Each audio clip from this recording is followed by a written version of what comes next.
Okay, and then I'm gonna do this here. Share screen. Okay, hide. Then we go back here. And then all right. Okay. You guys sound is the sound cool? Back Uh-huh. here. Yep. All right, all right. Welcome to episode 679 of the Black Brain Trust. This is Black Tech Talk, all things Internet of Things. And I have with me the guy who gave this whole damn channel the name.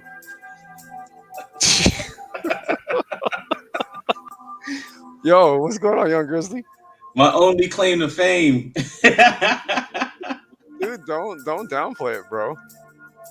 Yeah, man. No, I'm glad to be here, bro. Like, it's been a long time. Appreciate y'all.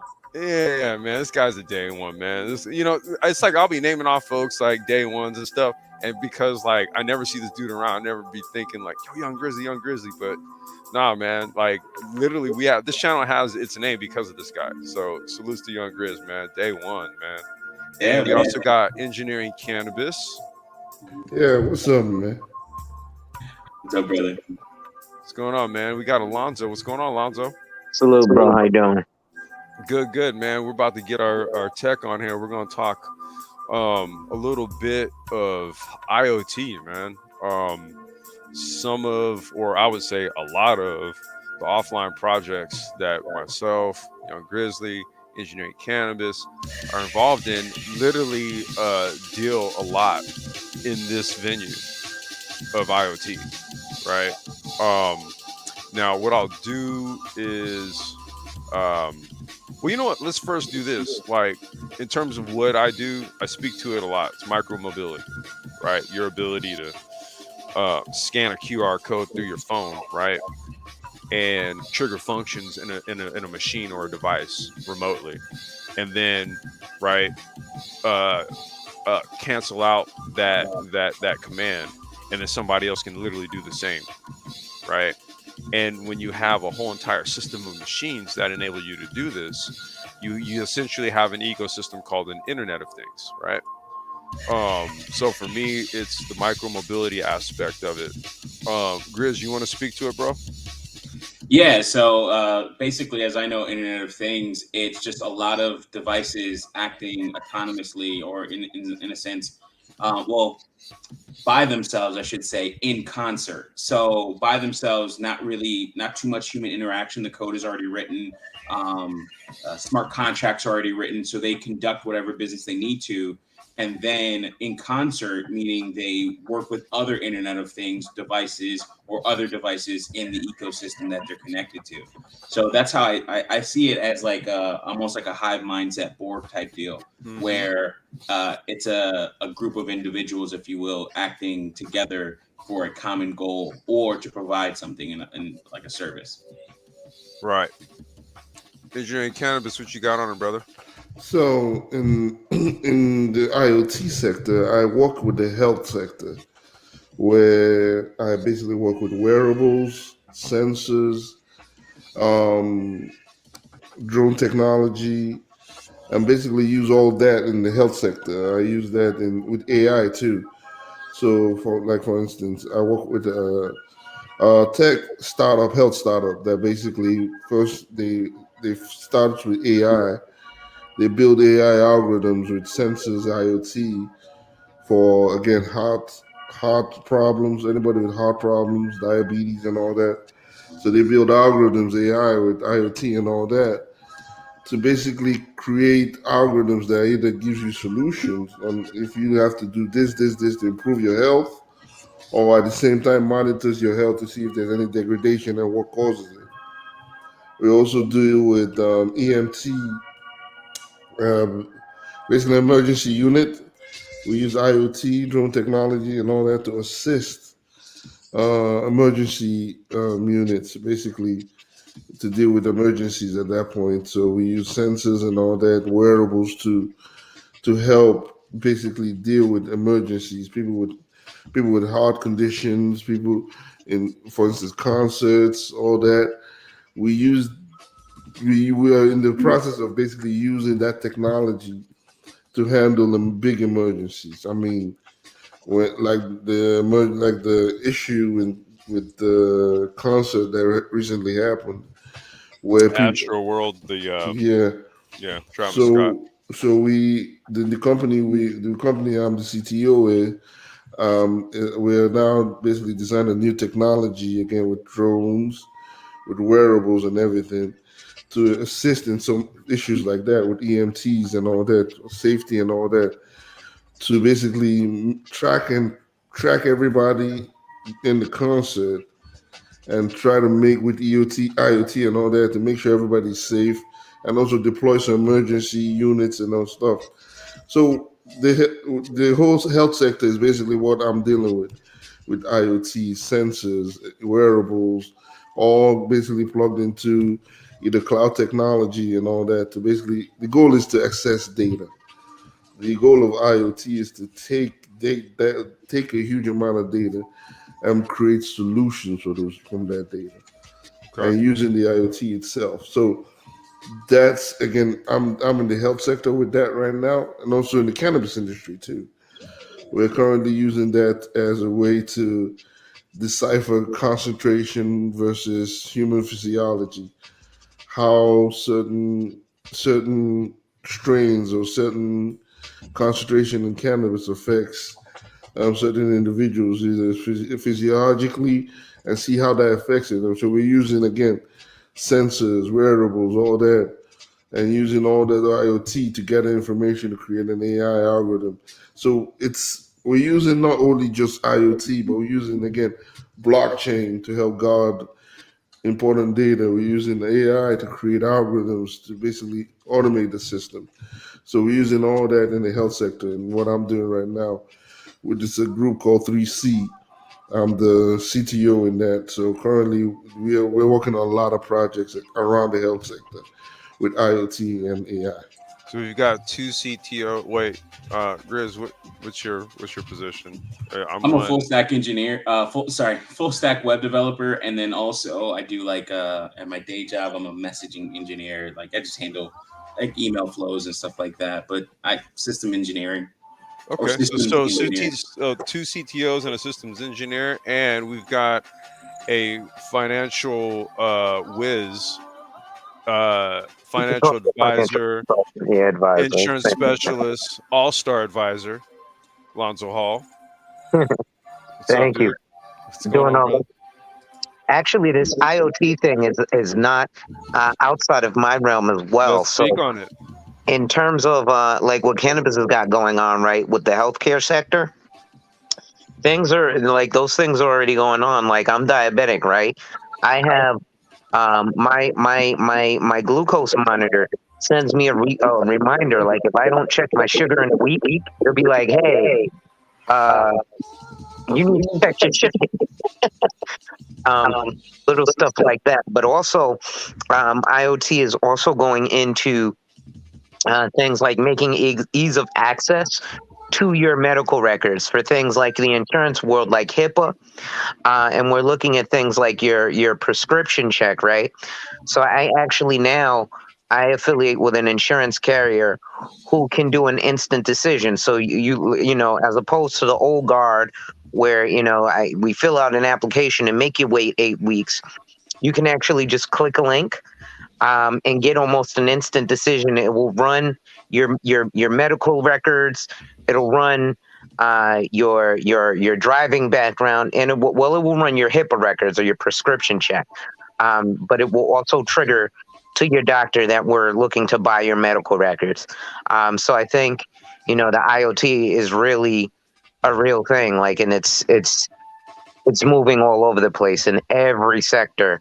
Well, Um, the other part in insurance, Alonzo, is the dongles that plug into the OBD2 sensor, or yeah, well, I'm trying to remember if for the newer cars what the computer port is, right? But on some of the older cars, it's the OBD2, and so what that does is it plugs in, and I'm going to touch on it here in just a second when I read up on the Internet of Things, but basically a wireless sensor network.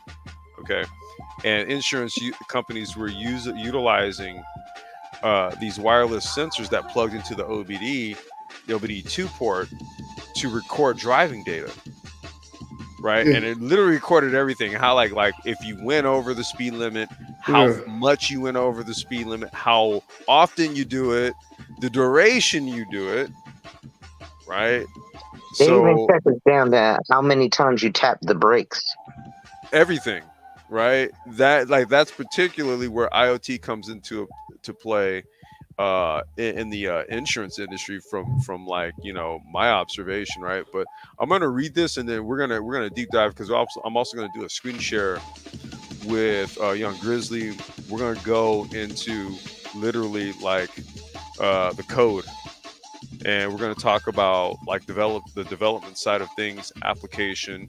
I've shown some examples previously. I'll show some more stuff, and we're gonna just have a little IoT deep dive.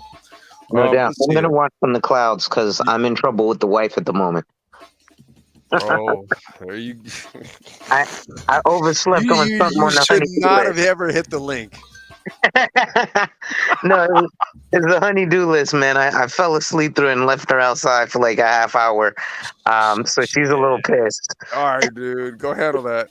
Man, y'all trying to get this man murked. Hey, listen, he clicked the link himself. Hey, I'll be back, fellas. All right, man. All right, that's from bro Alonzo, man.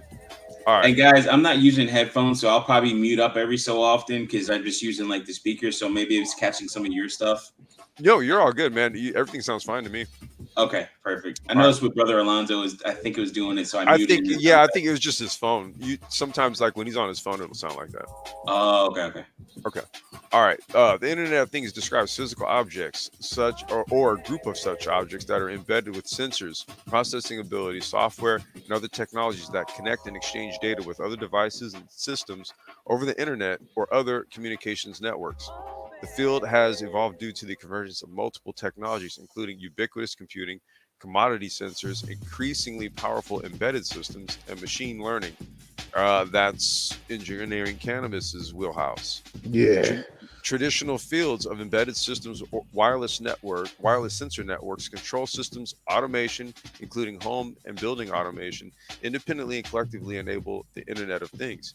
In the consumer market, IoT technology is most synonymous with products pertaining to the concept to the smart home, including devices and appliances such as lighting fixtures, thermostats, home security systems, cameras, and other home appliances that support one or more common ecosystems and be controlled via devices associated with that ecosystem, such as smartphones and smart speakers, i.e., the app.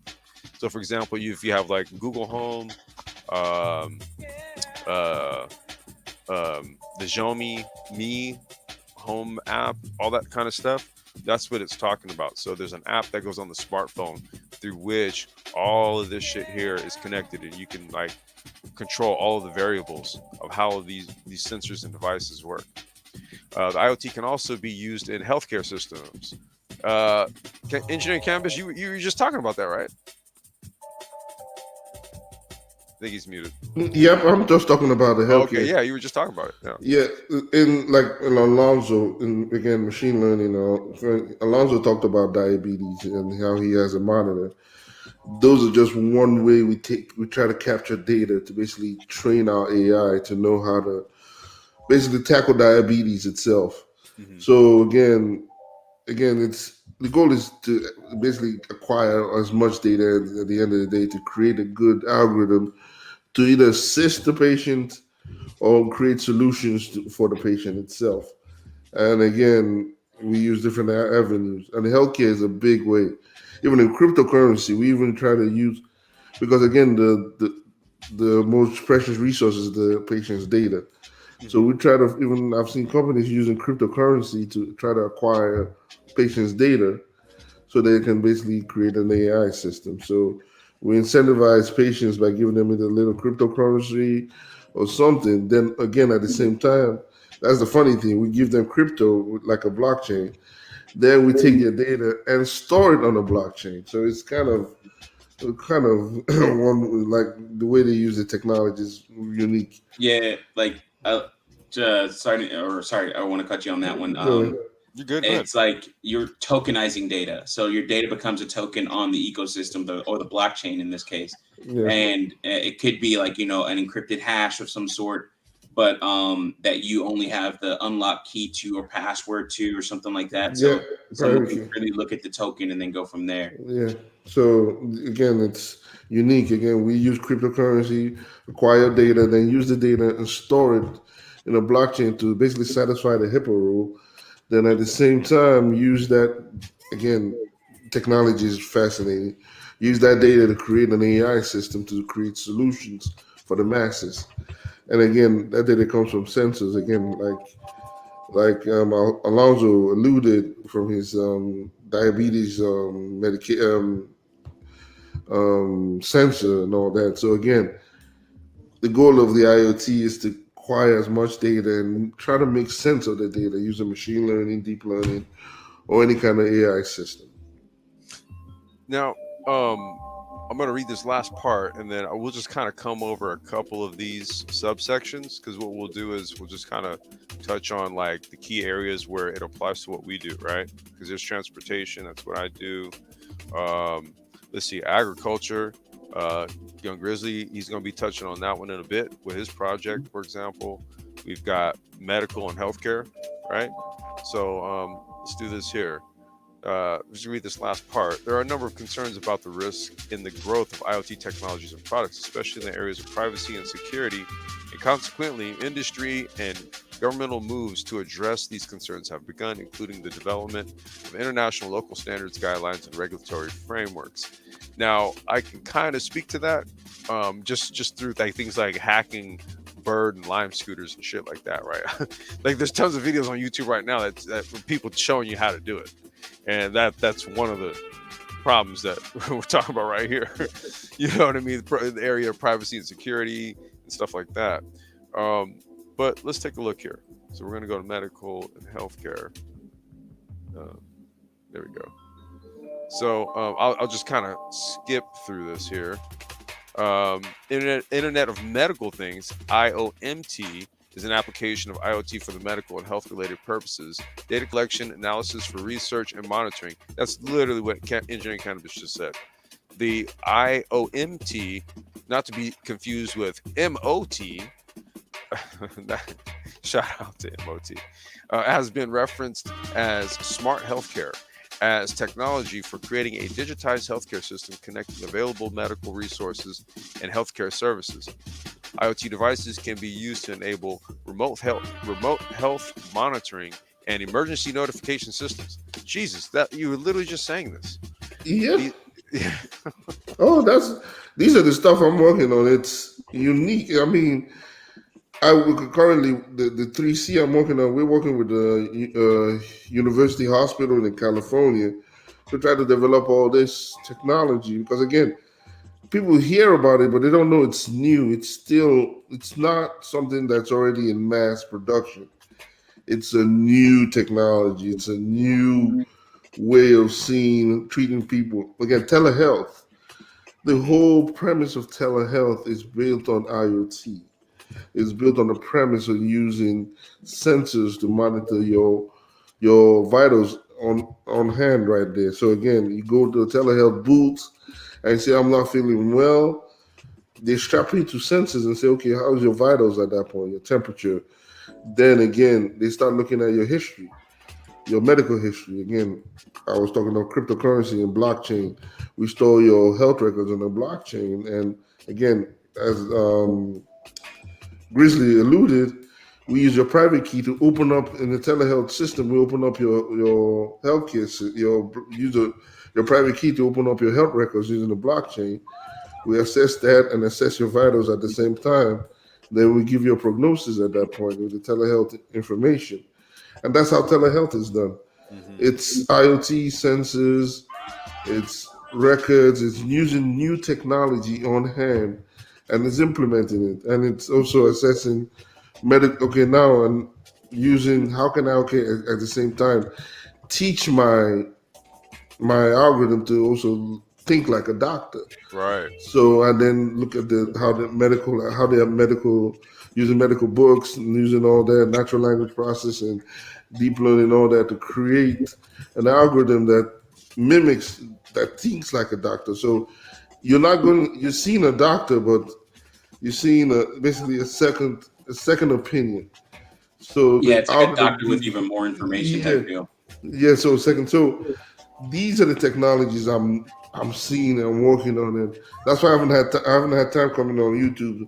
But these are the stuff I'm working on. I'm like, it's mind blowing. So these are the stuff you see on ground. That, okay, how can I make the problem? Then you start seeing the small problems. How can I access patient data? Because the biggest problem is patient data. The Well, I'm goal gonna is, cover. I was gonna say I'm gonna cover this part yeah, here because this is gonna summarize like everything that you're yeah. literally talking about. It says these health monitoring devices can range from blood pressure and heart rate monitors to advanced devices capable of monitoring specialized implants such as pacemakers, Fitbit electronic wristbands, or advanced hearing aids. Now, I know with the I think it was the Series 5 or the Series 6 Apple Watch. I'm trying to remember which one. They have a Oxygen. yeah, they have an Okay. oxygen Yeah, blood sensor and a ECG yeah. monitor. So yeah, we've taken that. So we've taken that again. That's why I love technology. You can look at what other people is doing, other people have done, and say, okay, how can I access that technology and use it to improve mine? So again, they brought an O2 reader, EKG reader. You already have a blood pressure. You have all that, and they have those sensors already in a wearable, a watch. Hmm. So now, how can I use that in a telehealth system? How can I use that in an emergency health system? How can I use that in creating an AI system? So this is the way. This is what's going on right now. This is the way people are thinking, the startups, and especially the startup I'm working on. This is what we're thinking on how to use what's on hand to make it better. And Hmm. again, IoT. Again, IoT is just one. It plays with, again, it plays with blockchain. It plays with AI. It plays with 5G. It plays with everything. It plays So with everything. it's not an isolated technology. It's a technology that works with every other technology. Yeah. Yeah, and the beautiful thing about IoT is that the working in concert part, not just having your data and then processing it just for one thing, but then seeing the ripple effects of that data, or seeing the ripple effects of a decision you make and into the future. Like, okay, hey, listen, you maybe you're diagnosed with some rare form of a disease or something like that. Well, then next now you're starting to get maybe, and this is from an advertiser standpoint, but maybe you start to get like things about your last will and testament and legal services and stuff like that, or what to do with your stocks and making certain decisions based off of your stock profile or your health based off of your stock profile, or in tandem with your stock profile in terms of like your mindset and things like that and finances. And then like, okay, well, hey, listen, you have this property, maybe you should start thinking about downsizing to something a little bit smaller because of your advanced age or condition, things like that, like, and then you're getting it from a trusted, reliable source that's also feeding you other information that might be sourced from AARP magazine or something like that. But it's giving you more information as well based off of the information that you're giving it. So it becomes some form of an exchange, not like a take, but like an actual give and take. And that trade off that you have of losing that privacy, you're gaining more information and insight that you never had before, that you would have to consult with other people about. Right. As you said, it gives you real time prognosis of what's going on at hand. So at that point, you can make decisions. So he's right. Yep. IoT and all that gives you real data, and I'm fortunate enough to know from going from IoT to how the data is basically used in creating AI and all that. I'm fortunate to have that kind of knowledge. But again, it gives you, as I said, it gives you real time prognosis on, hey, this is what's going on in your health, this is what's going on in your finances, this is what's going on in everything. These are the solutions. Basically gives you ways to make good, reliable solutions. To basically gives you information to make that good solution itself. And Well, the So part yeah, about, oh, go oh, I'm ahead, sorry. sorry. Go ahead. Go ahead, Grizzly. Go ahead. Another part about even what he said, and then what I was saying earlier is having trusted having trusted third parties or mediators that actually have access to your information, such as your lawyer or financial what's it called, financial planner or something like that, and then even at some point your children. You're right. Yep. All right. Well, I'm gonna cover the transportation application of IoT because that's my wheelhouse, right?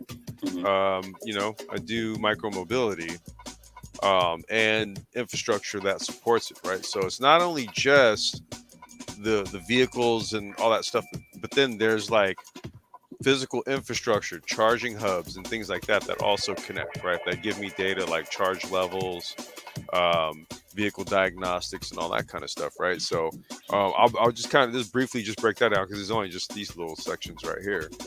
With regards to transportation, IoT can assist in the integration of communications control and information processing across various transportation systems. Application of the IoT extends to all aspects of transportation systems, i.e., the vehicle, the infrastructure, and the user or driver. Dynamic interaction between these components of a transport system enables inter and intra vehicle communication, smart traffic control, smart parking, electronic toll collection systems, logistics and fleet management, vehicle control, safety, and road assistance. Uh, I could deep dive into all that, but like if you guys go back to the 4IR open chat discussion from about 4 months ago, I actually did a screen share and I showed my micro mobility fleet management software, right? That handled everything like geofencing and logistics and all that kind of stuff. So I already showed that. I just want to briefly go over this because we're gonna go into agriculture, and then that's when we're gonna screen share, and Young Grizzly's gonna give us a peek into what he's got into the development here. Yeah, so I mean, even before we Yeah, do go all ahead. that, Go ahead. just to talk about what you were saying, is just it sounds like Waze on steroids. Like Basically, or let's just say ways compartmentalized. okay. Or like so for example, like Waze is like a wide scale logistics app, right?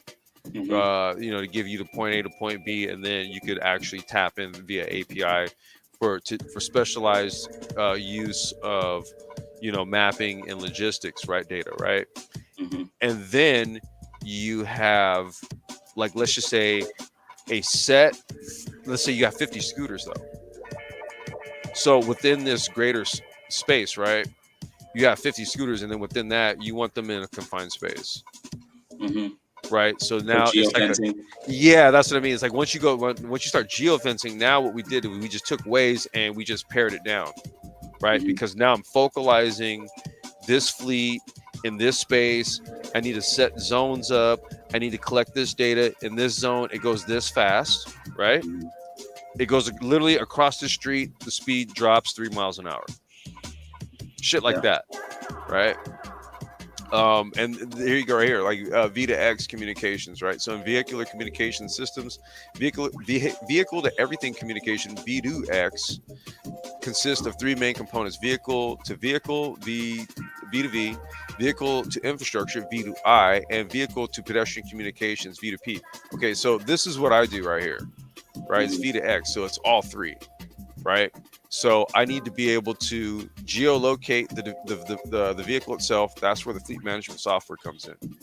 I need the vehicles to communicate to each other so that we can see proximity, right? How close one vehicle is to the other, Mm-hmm. right? And then vehicle to infrastructure, or I'm sorry, that's vehicle and infrastructure, and then vehicle to pedestrian. So that's where the user has the app on the phone. And on the phone, it tells them where to go to the vehicle. Right. V to X is the first step to autonomous driving and connected road infrastructure. That's exactly literally what we're not. Autonomous driving is going to it falls under this, but for micro mobility, you're still the user, right? Mm-hmm. So it's not autonomous, but it all falls under this right here. So that is IoT with regards to transportation. Now, I'm going to cover this, Grizzly, and then I'm going to hand the screen over to you, okay? Yeah, no problem. All right. Agriculture. There are numerous IoT applications in farming, such as collecting data on temperature, rainfall, humidity, wind speed, pest infestation, and soil content. Now, your first project was a container-based project, right? Yeah. What's called container farming. So building environmental controls for that, and other stuff. But I never got to the other stuff. I still got the prototypes and all that stuff though. But essentially, in a nutshell, with regards to agriculture, oh shit, agriculture-based IoT, the project basically covered all that you were doing, right? Yeah. Right? Yeah. This Yeah, data can like be. Oh, I'm sorry. Go ahead. that would be like, a lot of sensors like you guys were talking about earlier, or like cannabis was talking about earlier. Sorry, I forgot the name wrong. I butchered it. But all the different sensors, and then also acting on that sensor data. So like collecting as much sensor data as fast as possible, and then making like split-second decisions, and then doing that on a consistent basis where you're actually doing down to the minute. What's it called? Down to the minute decision making based off of like what's happening to your plant. There's companies like Gotham Farms.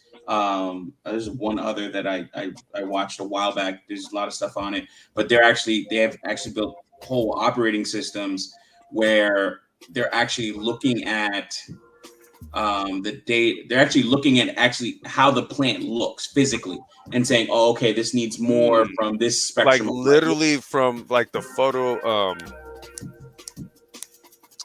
Fuck. What's the technology? Where basically it's a camera. Yeah. And yeah. they can literally pick up. Yeah, like, so they're doing plant composition from how the plant looks. Yeah, they're taking images of the plant, Uh-huh. and then they're measuring the health of that plant based off of that using like machine learning and stuff. Yeah, like deep that. learning. Right. I was Yeah. working on that. They use deep learning algorithms. The picture basically then matches with the known diseases in the plant. Then basically from there you can say, okay, this plant has this disease. Then using machine learning, they tell you at this point, if this continues, it will spread to other plants at this time at this rate. Yeah, I've seen that. I was working on that. I was working on similar to yours, the containerization, but automating the whole system, where you take all the data and then the goal is to create an algorithm that thinks like the master grower itself, and then using the sensors as the way to control everything. So the algorithm basically takes over the whole sensors and everything. It thinks like the master grower and say this temperature is at this point. So everything is basically controlled by the algorithm. So I was working on something like that, but then I shift base. But yeah. But like one of the biggest things that, like when you break all this stuff down into pieces and you say, hey, listen, where the hell do I start? You start with collecting data. Yeah. And then you start go ahead, sir. No, yeah, you're right. No, you're right. Collecting data is the first number one. And collecting data not from only the sensors, but also the master grower itself. Mm-hmm. What he thinks, what he says, why is he doing this at this temperature? Why is he doing that? Mm-hmm. Collecting that whole data, then taking that whole data and then quantifying it. Again, natural language processing, all that, to an algorithm that says, okay, this algorithm needs to be thinking like him. Yeah, we've been working on something like that. Yeah, like you take that data and then the first thing you do is that data is only meant to help the person that's actually acting on that, like, acting on a certain system or what have you. Once you give enough good data to help the person, now you can start what you're talking about exactly. In tandem, you're also collecting data on the person and how they actually look at it and say, no, that's not right, or yes, this is right, and then go forward from there. And then I haven't been looking at the chat. I didn't even see it. Though, shout out to Line. Yeah, that's what I was just doing because I got the screen share, so I had to go on my phone to get there. Man of Tomorrow. I see my boy Richard Dixon in there. Yeah, let's see LOM, Peace, Pitmaster, Charles Abram. Yeah. Richard Dixon. Hey, what's going on, bro? Craig the Tech Guy. What's going on, G? Devin, what's up, you snob? Aquatechy. All right, yeah, man. Aquatechy, man. He's the one. What's going on? Johnny he's the Blaze, one behind the name that I have actually for my current project. He's asking it. He said, is that through ultraviolet light technology to track plant growth? The Like, Yeah, are they goal. so using? Yeah, I think the cameras are using that, right? you Yeah, can look at the there's a whole bunch of different things you can do in terms of image processing, Hmm. but it's a couple of things at the same time, like getting water temperature, air temperature. yeah. Um, Nutrient concentration, mhm. Well, airflow. that's why I wanted to kind of And address how this the other leaves actually comment. look, if they're Look, red at the yeah, tip, something like that. Well, yeah. the other comment here, it says AI can't Discoloration resonate of with soil, maybe hydro. I'm like, well, no. What AI does is it kind of aggregates like soil composition, right? Soil mineral content pH, and pH, right? temperature, all that. Yes, Temperature. it Yeah, takes so all it's that. extrapolating data from the soil, not so much resonating or anything, but it's there's a multitude of ways to extract soil composition data, uh and other types of data, right? Yeah, I'm gonna put this in the chat here in a second. Okay. It's a company called. I'm gonna put it in the back chat, and you could actually put it in the main chat. Are you wait? Yes, you modded up, bro? Actually, You yeah, I should could be. probably Like I was gonna say, just post it, bro. give me a sec. All right. But this company is Bowery Farms, and this is the one where I was talking about where they're doing that a whole operating system, and this was 3 years ago. And this is like again, the Black Brain Trust is like the place where I came up with like I was the inception of the idea Well, came the from. idea started here, dude. Like I Yeah, remember. we Yeah. were talking about micro lab. You guys were talking about like weed farming, and then you were talking about micro lab. No, you're talking about micro labs and how it's a contained farm. And I was like, bro, I can do that. I looked at like so yeah, like a lot of stuff. Like we always feed off of each other. It's Yeah. great. All right. I'm gonna finish this up, and then I'm gonna step to the little boys' room, and then I'm gonna hand it over to you, Grizz. Let's see here. This data can be used to automate farming techniques, take informed decisions to improve quality and quantity, minimize risk and waste, and reduce the effort required to manage crops. For example, farmers can now monitor soil temperature and moisture from afar and even apply IoT acquired data to precision fertilization programs. So there you go.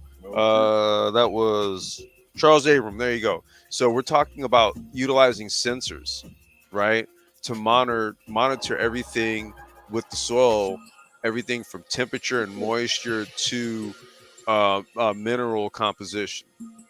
Okay, and then those sensors can then apply the right fertilization program, right, to maximize. And that's all through aggregation of data that's been collected, right? That's been synthesized, and then you have your AI that says, okay, based on the temperature, moisture composition, and current mineral composition, they're gonna have tanks of various like NPK, nitrogen, potassium, and was it phosphate? Phosphor- Yeah. um Nutrient solutions, right? yeah. And what that'll do is it'll ratio the mix to go into the plants based on the data that the sensor's given them. Engineering cannabis, am I off on this? No, you're right. Again, there are different ways to do it. Again, you can say based on temperature. When I was doing it, I was based on yield. How much yield can I get with all changing all these variables at the end of the day? So I based my algorithm on yield rather than maybe concentration. So maybe I want a yield of 90%, and I want to make sure my concentration, all that, produces that 90% yield. So Well, it again, says right. Oh, I'm sorry. Go ahead. And I was going to say, because I think this is going to sum up what you're saying right here. yeah, so 90% yield. I want my yield to be my cannabis yield to be 90%, and the potency of my yield, the THC concentration, to be this amount. So based on those variables, I want to grow. I want my algorithm to grow that yield with those concentration, and basically then it basically uses the sensors and all that to monitor that, to change certain variables, to change temperature, to change pH, to Hmm. change the nutrients, to change this, to change that. So at the same time, it's thinking like the master grower. Like, okay, this is what the master grower did to get this yield. How can I get this yield like the master grower? What did he do? So the algorithm starts looking at what he did in terms of temperature, pressure, flow rate, water rate, airflow rate, everything. Then he starts thinking like a Hmm. master grower, then starts changing the variables based on what he has. Well, it says right here the overall goal is that data from sensors, coupled with the farmer's knowledge and intuition about his or her farm, can help increase farm productivity and also help reduce costs. I think that basically just summed up what you were just saying there, right? So, what I wanted to do first, let me do this. I'm going to take this here. And that's one thing. It's like all about like what is your result? Like what are the metrics that you're measuring by? And if you have quote unquote a good metric, and then also changing up that metric as well. And Oh, you shit. know, I appreciate Man, Dollar Will Mike V's been in reminding the out back this too. whole time, dude. Like, Mike, why don't you say something, bro? Huh, me? No, Mike V, he's right here. Oh, Because I had the screen share, so with the screen share, I couldn't see that Mike was in the back. Yo, Mike, you there? oh. Can you hear me? Yeah, there you go. Hey, bro, I was screen sharing, bro. I didn't even see you in the back. What's going on, fam? Oh, not much, man. Thanks for having me on. Okay, no, that's what's up, bro. Man, thank you for having me on, bro. Why are you thanking me for having you on, nigga? Like you could just roll up when you want to, dude. No, Yeah. but we deep diving on IoT, man. So we covered basically the areas that I'm engaged in, micromobility. We talked agriculture. That's what Grizzly's in, and he's gonna screen share a project here. Engineering cannabis on the medical healthcare side. What is there an angle, Mike, that you want to kind of speak to IoT on? Uh, yeah, I guess you can speak. I can speak to it from a cybersecurity perspective. That Okay.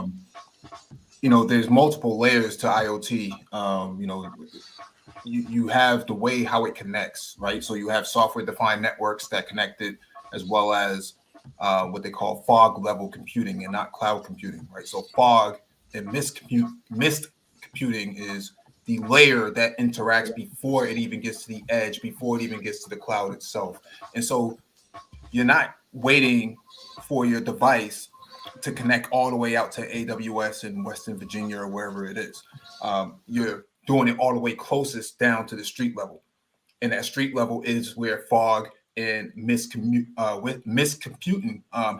happens at. And so from a security standpoint, what we look for is, can a device be compromised, and can the data be compromised? Do we have encryption installed on the device itself?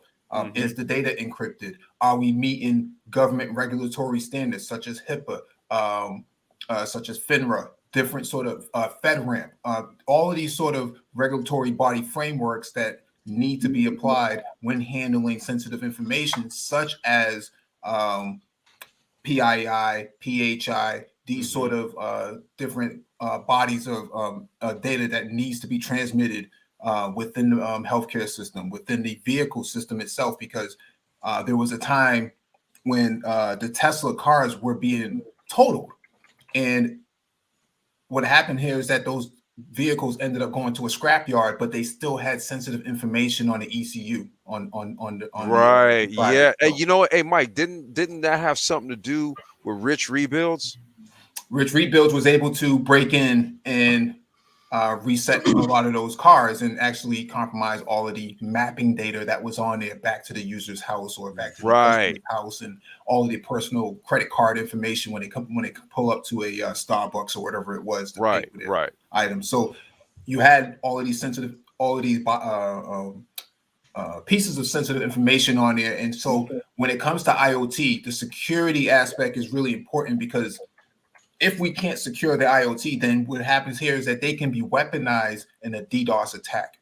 And so if you have, thousands, if not hundreds of thousands of endpoints, whether it's from a gas and oil industrialization standpoint, whether you're talking about street lamps and traffic signal systems, all of these IoT devices for a smart city are going to be interacting with each other. If a bad guy, if a threat actor can actually get in there, compromise those devices, and use them against a would-be person or entity, then what's going to happen here is you're going to have chaos, and those devices have to be online and they have to be able to communicate freely without actually being disrupted. Yeah, and another crazy thing is like a while back, it's just a project that I wish was like a bigger thing, was smart roads. And now that you say this, it doesn't make any sense to do smart roads, because if the devices are smart, the roads can be dumb as hell. So that's a lot cheaper. So you worry about the device itself, because smart roads was like, it was supposed to be like overlays in some cases, or whole new roads where they would have like LCD screens, and then you can actually do smart signage and all this other stuff. Well, if you start to do augmented reality and virtual reality, or sorry, augmented reality, and then better heads up displays, or instead of actually having a windshield, it's a camera.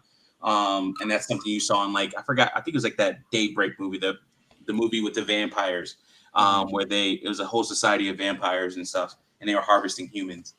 But you saw in that one, to protect them from the sun, everything was all blacked out, and then everything was just cameras. Well, if you have something like that along with augmented reality, I mean, you could be, your windshield can be like a big Pokemon Go visor. Right.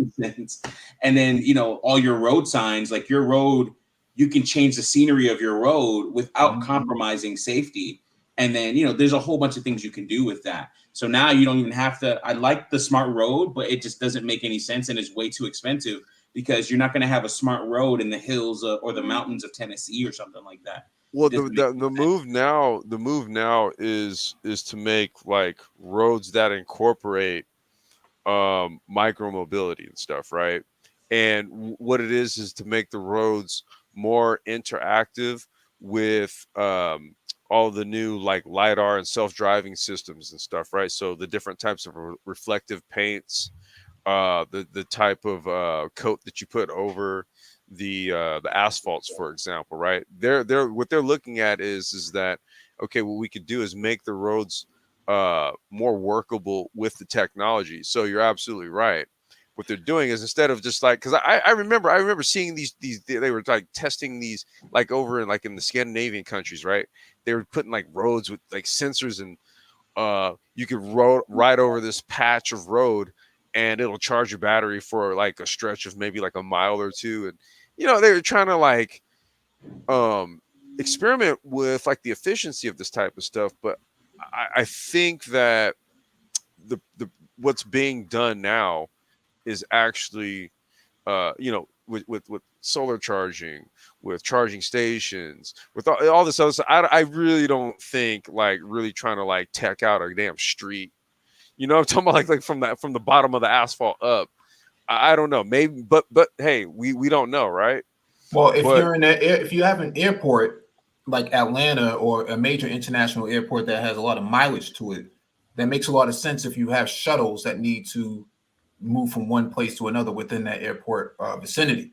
And so, because they make very frequent stops, because you got 30 different airlines, the road having inductors inside them and having the ability to charge at every single stop actually makes a lot of sense. Now, the other aspect is they may you're talking about with regards to like stationary charging. No, having it on the fly. On the fly? Yeah. Well, yeah, because that's what they were working on in was it Norway or something like that. Yeah, I mean, yeah. I mean, I guess if the rate at which you're expending energy going over it, right, doesn't supersede the charge rate, right? Well, if you have if you have the road set up in a way that works off of pressure, imagine if you had tons of vehicles traveling down that same road, and they all just generating all this pressure, generating the energy. It just generate the energy that's going to go right back into the vehicle anyways. Okay. Yeah, and it keeps it on the road longer too, and then it also makes things a little bit cheaper, because now you don't have to have two while the other one's charging. So you have a lot more time in between those charging times, or the long period charging times. Right. And then you start to see where they have those smart smart unmanned not the docks, ports. So where it's like, for instead of actually having it to where they have those roads or whatever, they have charging stations or battery replacement stations. So the actual mover of the containers and such, that just goes into this station, removes its battery, Remove the and then puts a battery, new one in. dude. Like the OS vehicle platform that's where I first got off into all this stuff. Um, they actually have that in place that works in conjunction with the EV platform. They also have this container based battery swap type of thing, Hmm. right? And you pull into this container and the battery drops from the bottom and they put a battery back in from the bottom and you just drive out. And it's all done Right. in a container. But look, dude, let's do this. Go ahead and oh wait, first of all, we got Renaissance Man here. Hey, what's up, panel? What's up? Yo, hey, what's going What's on, up, brother? man? We're nerding Nah, out on IoT today. yeah. No, I saw. I joined a little bit late. No, it was interesting because I was looking at something the other day. I think it was in South Korea. They were talking about like VR and integrating that into smart cities. So, talking about just basically how like going to like council meetings and things like that, or just having interaction with the community in general on like public events or even just like meetups. So it'll be tying in the whole metaverse aspect and a VR headset versus actually going out and coming in contact with people. So I sort of saw that. That's what initially came to mind. I heard you all mentioning a little bit about smart roads and things along those lines. So some interesting stuff. It's just I don't know. I feel like the U.S. is sitting back and watching a lot of this stuff happen. And Well, not being as proactive. well, I mean, between myself, Young Grizzly, Engineering Cannabis, because we were all kind of speaking on IoT. Like we kind of preface this whole thing, kind of speaking on it from um like our own specific fields, right? I've talked about it at length here from a micro mobility standpoint. Mike just gave a quick treatise on this from a cybersecurity standpoint. Engineering Cannabis, he's a fellow CTO in the health and Medicare field with regards to IoT and technology. And Young Grizzly, what he has here, because he and we were talking a bit this morning about the various projects that are like agriculture based that he's working on that's IoT. And so it's like we're all hands on in it. I've shown some stuff. Engineering Campus is shown in various fields where he's applied his knowledge. Mike, y'all already know what time it is with him, but I think with Young Grizzly, he's got something very interesting here where we can actually dive deep into the code of it all, right? And how we make it all work from the base level code part to through the API all the way on through to the app that you have in the phone that then triggers commands to make random machines work. You got it, What is Young this a Grizzly. picture I'm gonna of? step away. I'm just gonna go use the little boys' room, man. Give me Yeah, just a second. But you yeah. guys What? got take over, man. No, I was just gonna quickly ask, what is this a picture of that we're seeing with the bucket? Let's do this. Well, no, that's I was saying. Young Grizzly's about to go Yeah, into it. that's what I get into. Okay. So, one of the projects that was inspired by the Black Brain Trust in the early days was a containerized farm. So, there's a company, Micro Labs, and they did containerized weed farms. Um, and I looked at it and I was like, I can do that. So, I started prototyping this. This is probably one of my first like web development Node.js projects. It was the first solution first thing I wanted to solve. I still have this prototype. I've pretty much like dropped this project and haven't done much with it. I do want to pick it back up, and I still have like this bucket. So this was the smart bucket. This is something that Cannabis was talking about earlier, or Engineering Cannabis was talking earlier, where he said that you would have things that would check the potency of or the pH levels, potency, nutrient levels of your water for your hydroponic system, so you can feed your plants. Even like soil nitrate levels, I think is another term, like different levels in your actual grow process. So this was one of my first stabs at it. This was just a Home Depot bucket. This is not potable. This is not for good water, or this is non-potable storage for water, because these buckets here are toxic if you store any food or anything in it. But it's good for testing. So the whole idea behind this, was to get it right. Okay. All right. Cool. So the whole idea behind this, there we go, is there's the nozzle at the top that would be fed, a pump would feed into that, and then that would be your regular water. So then your regular water is usually untreated or from a tank of maybe rainwater, which is a little bit more on the pure side or better side than your groundwater, depending on where you live. Then you would have things like a float sensor at the top that would check for things like, if it's like, if the water has reached that level, or reached that point to where it could stop filling. And then you would also have like little float sensors. So these would be your sensors that would be like this, and then they would float up, or you can actually have them in reverse. And then you can monitor that from something like a Raspberry Pi or anything else that can actually talk to these devices and get information. This is all a part of your dosing module or dosing piece of the whole project, where you can actually start putting in all your chemicals, what maybe chlorine or anything else, to purify the water. And then you have this right here that would be like a submersible pump that would be able to get cut on, and then pump that water out to and water your plants and things like that. So you have all of these things in one thing, or you have all of this in what I call the smart bucket, or I dubbed that the smart bucket. And it would do things like that on a regular basis for you. So when you're talking about Internet of Things, and I'll stop so people can get in here, but when you talk about Internet of Things, like things that are working in tandem with other devices, and other portions of your system to create an overall solution that has the result, as Engineering Cannabis was talking about, the result that you want, the yield. Maybe like you want this type of plant, or this amount of plant, or you want this level of growth from a plant. Anything you guys got on that? The stuff is, I mean, it's brilliant. Especially if you wanted to even go further with concentration, you could have put a conductivity meter that measures concentration of maybe pH. Conductivity meter measures concentration too in the bucket. If you wanted to do a mixture of NPK, it's really brilliant, because this is the first stage of automation. It's knowing where your sensors are and knowing what sensors you need to and what data you need. This is the first stage of automation. So you're not only working with the sensor at the same time as he's doing, you're also working with your grower at the same time. So this is brilliant, because again, once the grower says, okay, I need the flow rate to change, you take that data and, okay, why did the master grower want that flow rate to change at this point? What's the reason?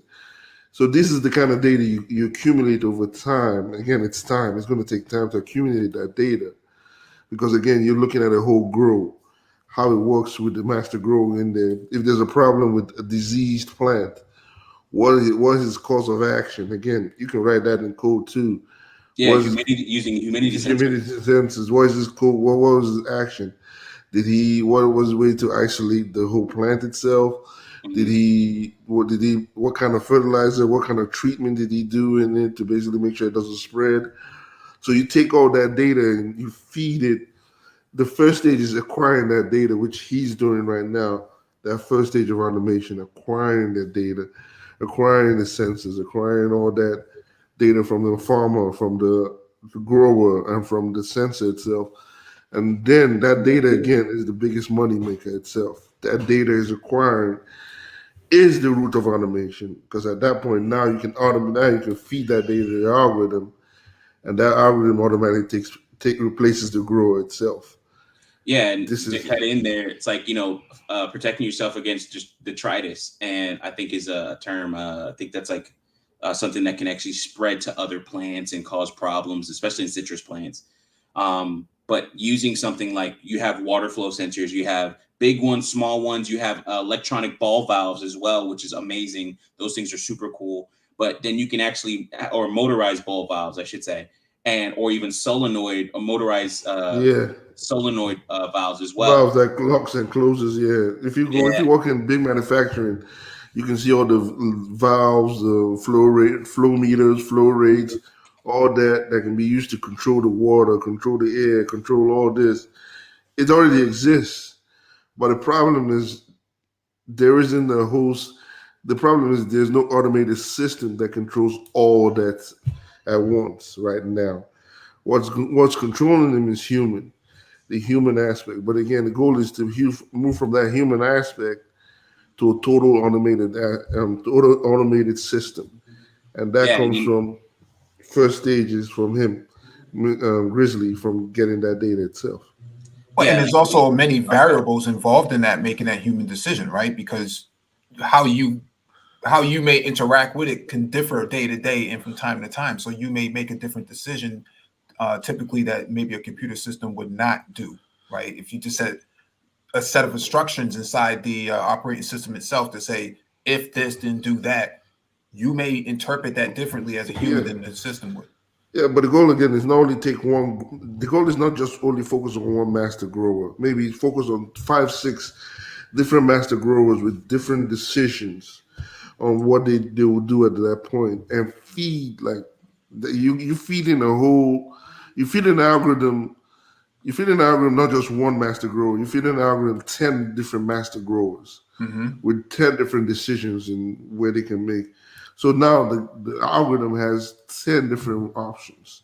But it yeah. has And to essentially, scale. you create a profile for each one of them. Yes. Yeah, it has to Yes. scale though, right? Because although 5 or 10 sounds good, but if you had to scale it to 100, 200 You plus, can. You can. that's what I'm saying. It has to Yeah. scale. Yeah. Well, Mike, when you say it has to scale, does it necessarily have to be like an algorithm in the sense of like automation? Because it's interesting because I actually took this past quarter a intro to data analytics with Python. Intro to Python for data analytics. So this is like kind of right into what we were doing as far as pulling lines and lines of data, and then instead of necessarily running an algorithm, could you just run like a regression or something, and sort of build it humanly and sort of start controlling those variables over time? Yeah, well, Scale it that's your that way. data. That's your data analytics portion of it, right? So you're writing things, you're collecting that data, and then using language like R or something like that. I believe. I think R is the language that does, Yep. Yeah, yeah, it does, right? Yeah, we actually used Python as well too, but I know R is sort of the the major one. Yeah, we use you use Python and R at the same time. But Renaissance, man, you neglected one thing. How can you interpret what the grower thinks or says? You can't use regression analysis. That's where you use natural processing language in that form. You can't just use machine learning. I understand you can use machine learning to do a regression analysis and then use a feature analysis and use your features. But how do you interpret what the grower thinks or what the grower sees? That's where they come deep learning. Don't you need could you get like Image processing? well, I'm thinking more of like even documentation. That's as far that's where natural process language comes in. Documentation. Well, That's document. Go ahead. when I I'm thinking about this, it's like, all right, Mike, how do you solve this problem? So it's like first you get the information, and this is what we talked about earlier, and I'm just reiterating it. First, you get the information in front of the person that makes a decision, and then you ask a simple question: what do I do? And then after a while, you say you do this, right? Like you write it out, and that's where the natural language processing comes in. Yes. Then after a while, it becomes that what do I do becomes an A, B, or C. So it gives you 3 options now, because now you've already gotten to the point where it's like every time this person said this, per my processing of whatever they put in, the data that they put in, the actual human input and knowledge, they gave me these are the things that we did. Do you want me to do these 3 things? And then once you get to that point, you start to say, okay, well, what result do you want? Based on the result that you want, that gives me the highest yield, it's always A or B or C or something like that. And then you go from there. And that's kind of like me thinking through all the different iterations of how you would get to the point where there is no human interaction and it's just all profiles, and it's a bit algorithmic. And Renaissance, man, you kind of right. You can use machine learning, but again, if you want to go into deeper, like disseminating a disease plant or all that, you can't. You can go. You can have to go into image processing, looking at images of a disease plant and taking that image and saying if the grower says this is a disease plant and it comes from this disease, using image processing, that can also look at that plant and say this is also a disease plant, matching what the natural grower is saying. So there are different ways you can do. You can use machine learning. That's the basics. but you have to use natural language processing. You have to use deep learning to do image processing, to natural language processors to disseminate what the grower is actually saying. So the different ways you can automate the algorithm, but I believe you can't just only use machine learning. You have to use deep learning and natural language processing. Right. And like the biggest thing is collecting all that data. Like Yes. once you use all these different processing methods, and like once you collect the data, process the data, and then feed that Feed data. it to the algorithm. Like, Then yeah. and you always have to continuously feed that data to the algorithm to make sure to improve the algorithm to be a fully automated system. So it's a continuous feed. You're feeding the algorithm. The fuel is the data. So you're always continuously feeding the algorithm good data to continuously make good decisions. Right. So moving on with this, like, a part of the bucket is just water flow sensing. So a lot of this stuff I adapted from stuff that I found on the internet or on Google, on YouTube about water flow sensors and how to read them. I'm a Node.js programmer working with the Raspberry Pi as my platform. A lot of this stuff is like Python because it's one of the easier languages. It's very well known. It's a good language. There's a lot of things you can do, but I'm a Node.js developer. So I do JavaScript from front end to back end, right? So it's like, okay, how do I do that? So with the great thing about the ecosystem or the environment for Node.js, you have npm js, I think .org or .com, and that's just a node package manager. And with that, or once you start to find with that platform, people produce different libraries or modules, as it's called, in Node.js, and we bring it in almost like import statements. I think newer versions of Node.js or Deno or something like that, which is the next version of Node or the another language that's JavaScript based and it's from the same creator as Node.js.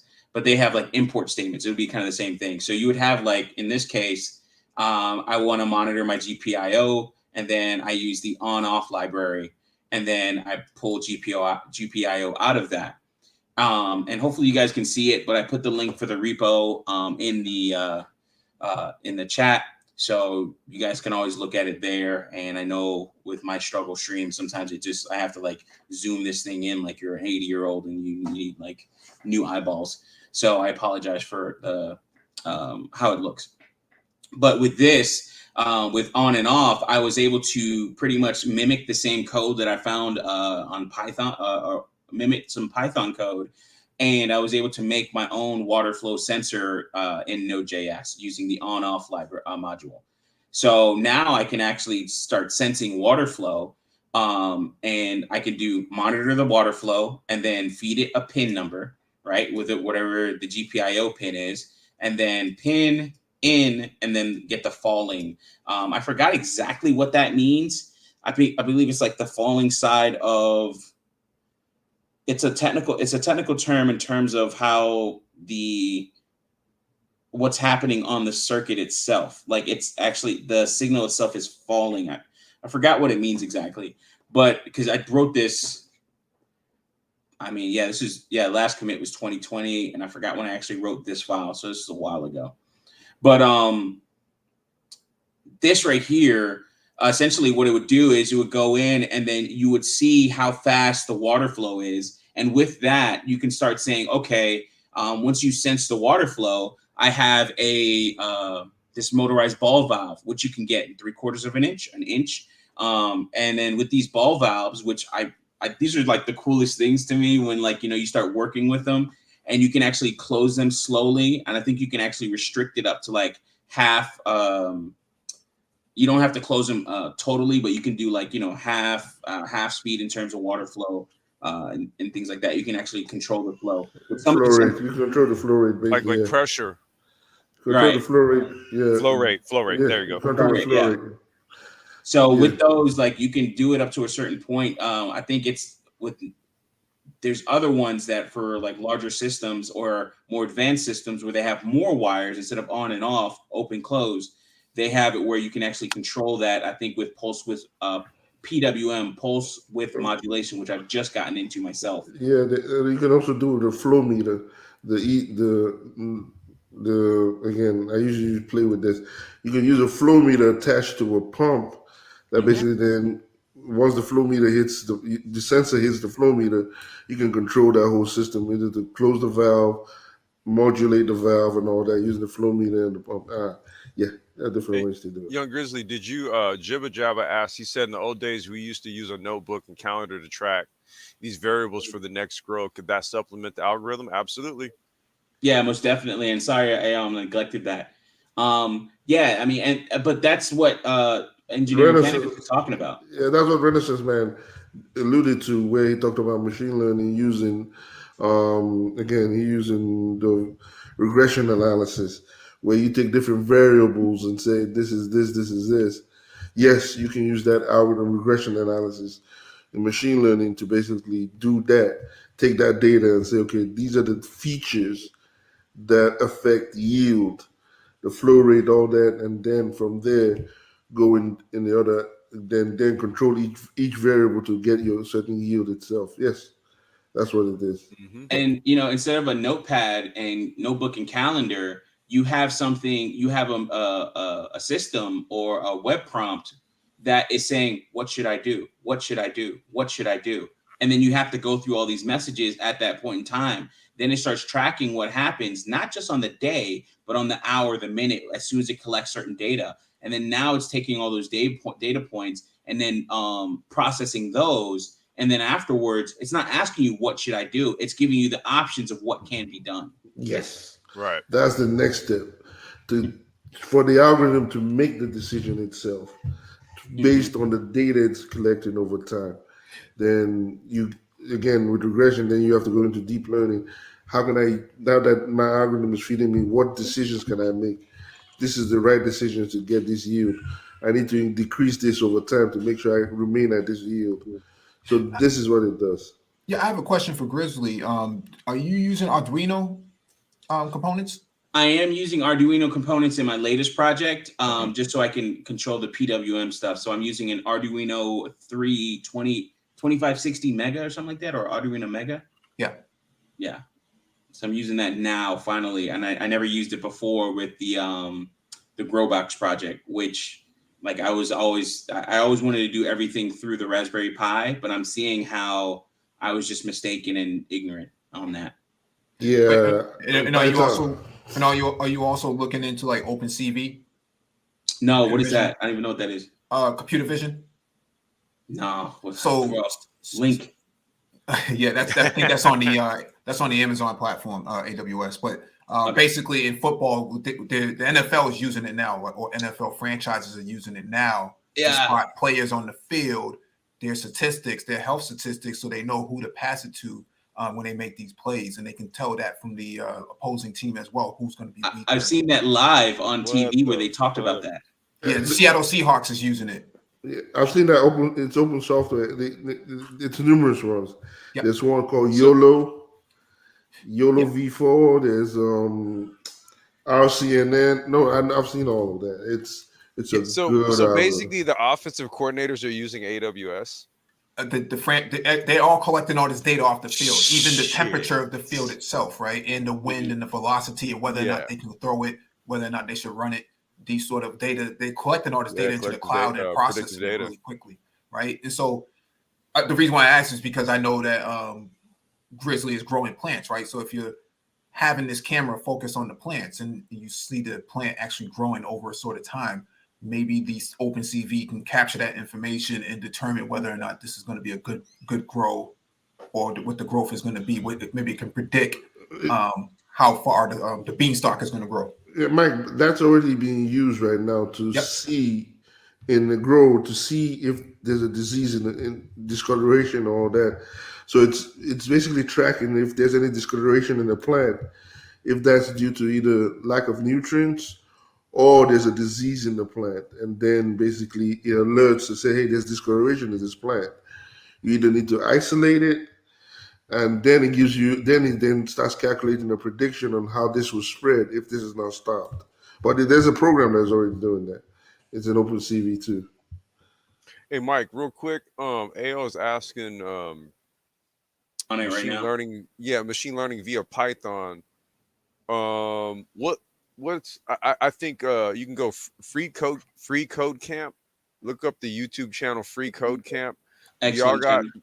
y'all got any like tips for him? So I'll go with this one here. I use udemy.com religiously, and they have Python for data science and machine learning boot camp.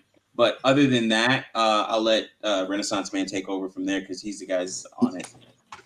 No, I was going to quickly add, no, Udemy, there was someone actually in my class. I don't know if this is the exact one, if there's maybe another just basic intro to Python, but same thing. They recommended a Udemy course. It was the same thing, like $22. They said they were literally taking it in tandem with the course. It went more in depth because ours is only about 5 weeks long, even though we did about 5 hours of class a week. So, and then obviously the homework. But yeah, same thing. Udemy, they recommended it as well. So that's what I was going to add. Yeah, and that course is $15. So it's definitely something that you want to get into. And then Free Code Camp. There's like a wealth, like a huge wealth of knowledge on YouTube, of course. But Free Code Camp as a channel, or even Brett or Traversy Media is another one. But if you look up just Python courses on their page, Python in 4 hours, like, yo, get up to this stream, or give us the likes. Make sure we get the likes. Yeah. Hit the likes. Yeah, I would say definitely before you get into machine learning, you want to understand how to code first, right? And it's the basis first that has to come before you even, because machine learning is a that's a more high level than that's a higher level than what you're starting from. And so to go into machine learning, you have to understand how you're going to get there in the first place. And so from a coding standpoint, I think learning Bash is really important because you're going to spend a lot of time in Linux anyway. So it's better to learn how to grep your way around, CD your way around these sort of commands that go into Linux. Once you get comfortable with the command line, then you can start going into writing code long term, and so you can get to that machine learning aspect. Yeah, like I understand, like there's and I again, I'm not gonna lie, I don't follow this advice. I'll be like, I understand the itch to like say, oh man, I just want to write code, like I want to like write machine learning algorithms. Like, don't do that. Yeah, you're gonna get hit in the face really hard with that, and I'm a masochist when it comes to that type of stuff, so I get hit in the face all the time with that wall. You smack yourself in the face. Yeah. Well, you have low code and no code now. Yeah. So that makes it a lot easier than what it was 5 and 10 years ago. Now you can just go to low code platform, put in the minimal amount of code that you need to get the most output out of it. And so I think, go ahead, please. The machine learning, deep learning, all that, it's nice. Coding, I believe, is the minimal requirement for me. Is understanding when to use these algorithms, when to use a clustering algorithm, when to use a classification algorithm, when to use a regression algorithm. When do you deploy a deep learning algorithm? How do you write a CNN versus an RCNN? When to use an LSTM? How to even involve in a reinforcement learning? How to do this? How to use deeper? Those come in play. The coding is a small aspect. The coding is repetitious. To be honest with you, the algorithm for classification, if you know SVM, regression tree, it's repetitious. It's when to use those algorithms. If it's necessary to use those algorithms, how to use a classification algorithm, when to use it. Those are the important parts of it. Yeah. When to take the data and all that. The writing the algorithms is repetitious. It's there. You can just go to GitHub and get it. But knowing when to deploy it, that's the difficult part. Now engineering cannabis, what environment do you use them in? Because of course, I took another course in data analytics. We use Jump through SAS. We use that platform for like clusters, k-means, k-nearest neighbor. Yeah, k-nearest neighbor. Those are just for basically data that's not basically supervised, unsupervised data. So that's when you use clustering. Normally, you only use a classification or regression in most cases. Clustering comes in if you don't know what your data, if the data is not labeled. That's when you use the clustering algorithm. When your data is, you don't want to, you want to find meaning to your data. Yep. But when your No, data, I meant like what platform? Do you always do you use a specific platform, or do you write them yourself? I write them myself. Okay. I write the whole thing myself. Again, Yeah, find a good REPL yeah, before going at it. yeah. So I write. For instance, my deep learning. I create my own architecture myself. I go and create. I look at what's new and do research. What's new out there, copy it, and say, okay, how can I implement this one? How can I improve on it? So, for instance, there's a new algorithm that came in the healthcare system that for the COVID vaccine. I looked at it and said, okay, how can I improve this? How can I take the transformer and implement it in something else and improve on it? I learned how to write it. That's the important part, how to create. Machine learning, the important part now is how to create it and understand it, know what the algorithms are. That's the important part. The coding, to be honest with you, in machine learning, deep learning is the least important part. Knowing the implementation, that's the most hardest part. Knowing how to identify your problem, knowing those are the most difficult parts in And machine learning. and I'd And say like, also interpreting that output that comes out of the algorithm correctly Yep. and understanding So the telling assumptions around it. stories, yeah, telling stories, knowing what knowing what you're doing, especially with knowing the feature engineering, knowing what feature is important. You might have 1,000 features. Which of those 1,000 features are the most important? How do you narrow it down using? Again, you can use a random tree or use different ways to basically reduce those feature engineering. Those are the important skills, not the coding part. I promise you, it's repetitious. The important part is knowing when to implement them, and that's for the past 11 years. Those are the important skills I've learned, and that's how much they pay me because I know how to write my own architecture, know how to think through it, and know how to define the problem and go from there. I'm not gonna lie, I wanted to say the most ignorant shit possible a second ago when you started saying all these different acronyms, and I was like, yeah, CNN, CNBC, and all this other stuff. I was like, I don't, it's like, Yeah, but once it's you get into it, you start to understand it. Go ahead. understand it. Yeah, you understand it because again, I've read it. I know how to create it. But again, the coding part, everybody thinks it's coding. I promise you, coding is least important. With no code now, with no code and all that, is the least It's the important part of least. it. Yeah. The most important part is implementation, defining your problem, implementing, and knowing what solutions you got from that, and knowing if that solution is correct. Knowing if your algorithm is basically underfitting, overfitting, all that. Knowing how to play with that. Those are the important part, not the code. I promise you, the code doesn't mean shit if your algorithm doesn't make sense. And before all that, like Ulysses, did you want to say something? I think it was you. I think you just addressed. You see, because Reginald asked, "Is any one of you a data engineer?" And I was gonna say, "Yeah, Young Grizzly is." And then Sexy Red was mentioning some stuff in her. She said she's been looking for a channel like this. We've been around for going on 4 years, but I'm glad Yeah. you made your way here. Yeah. And I do stuff on my channel, streams mostly, talking about this stuff and getting into the project that I'm working on currently. I always work on so many different projects because there's so many things pique my interest. Um, but in terms of like before all of this, right? Like we just talked about collecting the data. But then in Yes. terms of collecting the data, there's the process of ETL, which I'm sure all you guys know Yeah. on the panel. There's the extract, transform, and load, right? So once you have that first part, which is extract, you have your set. That's your sensors. That might be a web scrape. I remember I built a web scraper when I had my salon that went to a website. I won't name it because it was illegal what I did, but it went to a website, and then I realized on that website, and I did all of this in Bash. Pretty much to Mike V's Yeah, I was point. gonna say my ass. That's Mike's joint right there. Yeah, I did it all in Bash and using wget, and then it downloaded the page, and every page it started looking.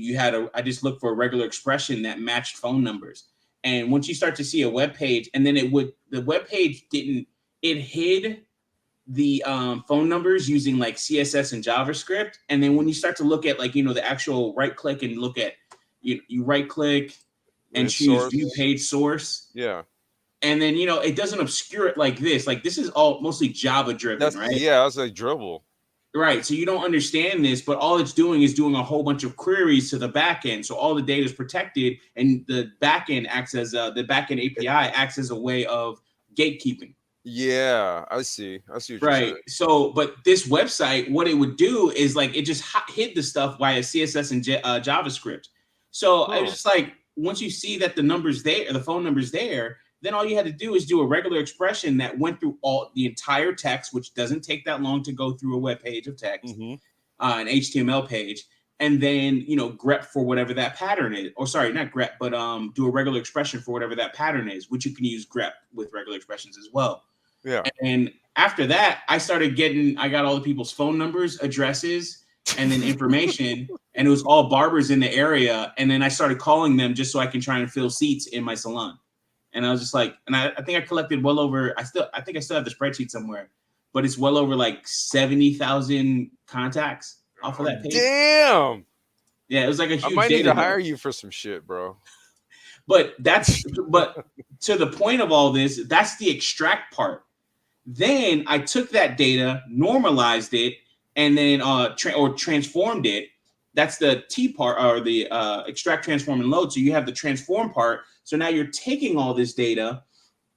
Do you work in AWS or Hadoop? No, I don't work with Hadoop, or I don't really do much. Hadoop is that's a good database. Yeah. Ooh, but you're talking petabytes, gigabytes of data that need to be dumped in there for it to be useful. Yeah, Hadoop is that database system. Yeah. I'm assuming when you say, but like, oh, sorry, go ahead. No, I was just gonna say, I'm assuming you're starting to transform after you've extracted. My professor always emphasized, I'm assuming you're into the cleaning phase, of the data, and he always talked about that's where most projects go wrong, even at like these big companies, is people don't take the time to clean the data properly, and they make all these bad assumptions, and it sinks the whole project. And you got to normalize that data, like uppercase, checking, normalizing phone numbers and how that's viewed. Our phone numbers going to be separated by the area code? Also adding country codes as well, and then. But you can do that in regex, though, right? Say that again. You can do that in regex. Yeah, you can do that, because what you'll do is you'll match it, right? Mm-hmm. But then you have to match every version of that phone number, right? And how that actually looks. So if you have a nice regular expression, which there's quite a few, the craziest regular expression that I've seen, or the longest one I should say, is an IPv6 regular expression. Finding a good IPv6 regular expression is that's beautiful. That's sexy. Yeah. Like that's the type of stuff I look at. And Renaissance. Techie, shout out to you. Garbage in, garbage out. And Renaissance, man. Yeah. Dealing with dirty data, basically dealing with outliers, dealing with missing data, using impedance, dealing with I did all that cleaning. When you have outliers, normalizing, as he talked, normalization, standardization. That's the first step. Make sure your data is clean. Make sure you don't have any missing data, outliers, normalizing the data, standardizing the data, using impedance. There's a lot of ways to clean data, but that's the hard part of basically the data science part of it. And there's when you're looking at, go ahead, sorry. No, I was just going to quickly say, and he said that's where you should spend most of your time, is cleaning it. Yeah, 80% of my time is cleaning it. That's why I told you coding is a little part of it. Yeah. 80% of my time is cleaning the data and making sure the data makes sense. That is most of my time. But the rest of the time, I can fire up an algorithm quickly. Once I know how my data is clean and ready, I can fire up an algorithm. But most of the time is cleaning that data and making sure it makes sense.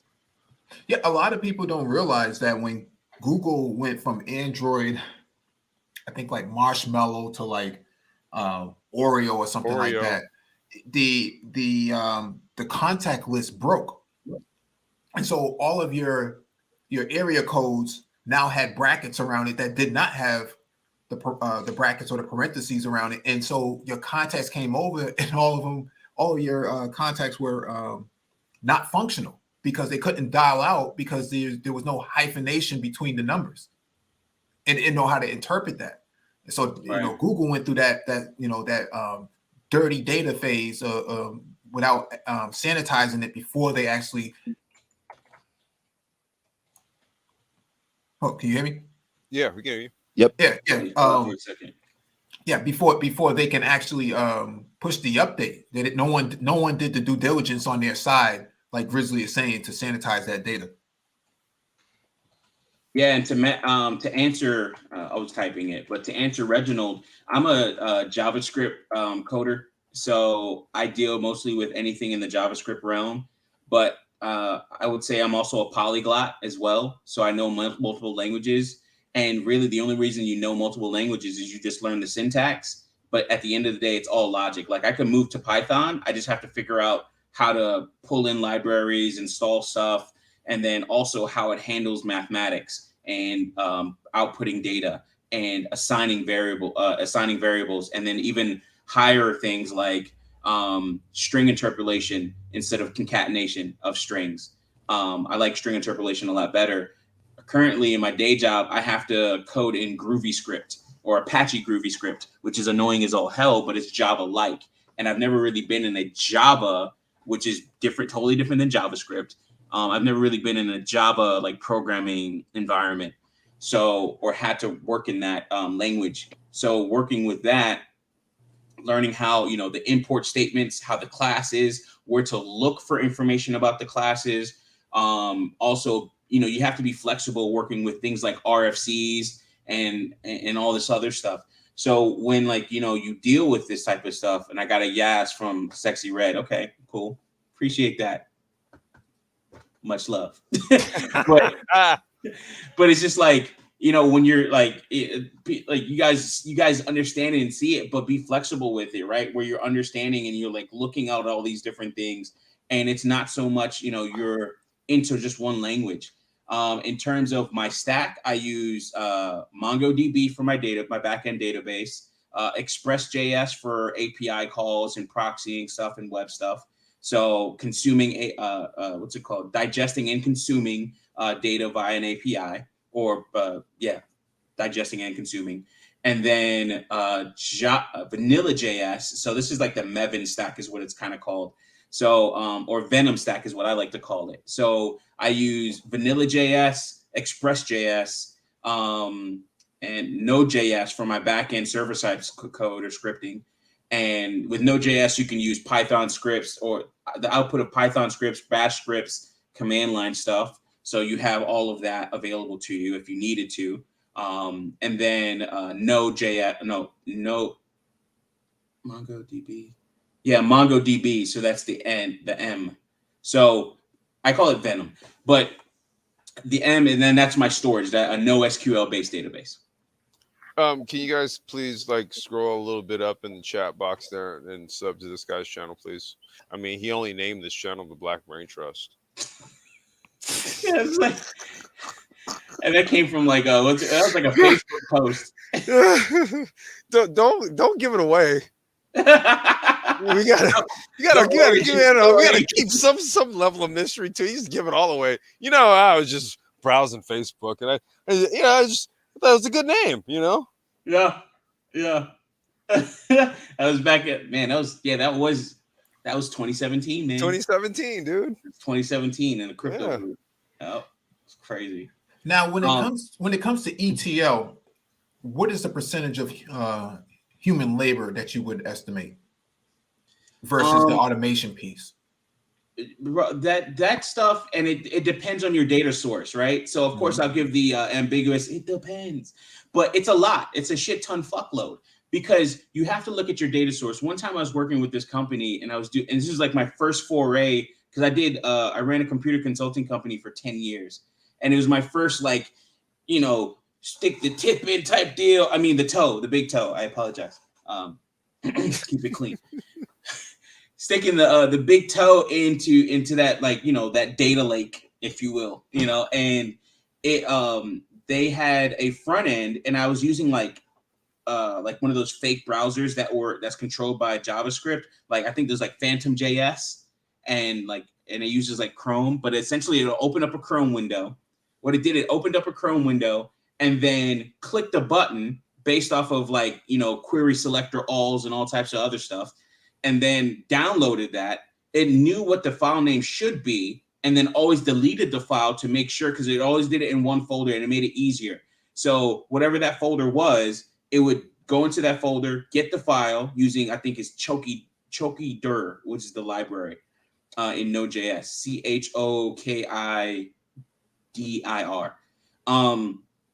And it would get that file, and then that file usually is in the form of CSV, and then it would process all of that. But like it was hell and high water to try and figure out how to do it, figure out the timing, and then also having wait timers, because it didn't have a front end API or anything else like that. I couldn't make any real database queries, which would have solved all of this if I had a direct connection to it. So it just depends on your data source is one of the first things. And then after that, the TSP stuff. Yeah, with ETL, I always work with a data engineer because I'm the data. You deal with that. No, I'm not playing with that. I clean the data, but deal with the whole back sourcing SQL and all that. I know how to do it, but I don't want to do it. Hey, but it's also a separation of duties, right? Yeah, it's a separation because again, I'm not gonna do all what he does. Then come back and write and clean the data. No. I leave the data engineer to do what he does best. Just give me the data and I'll play with it.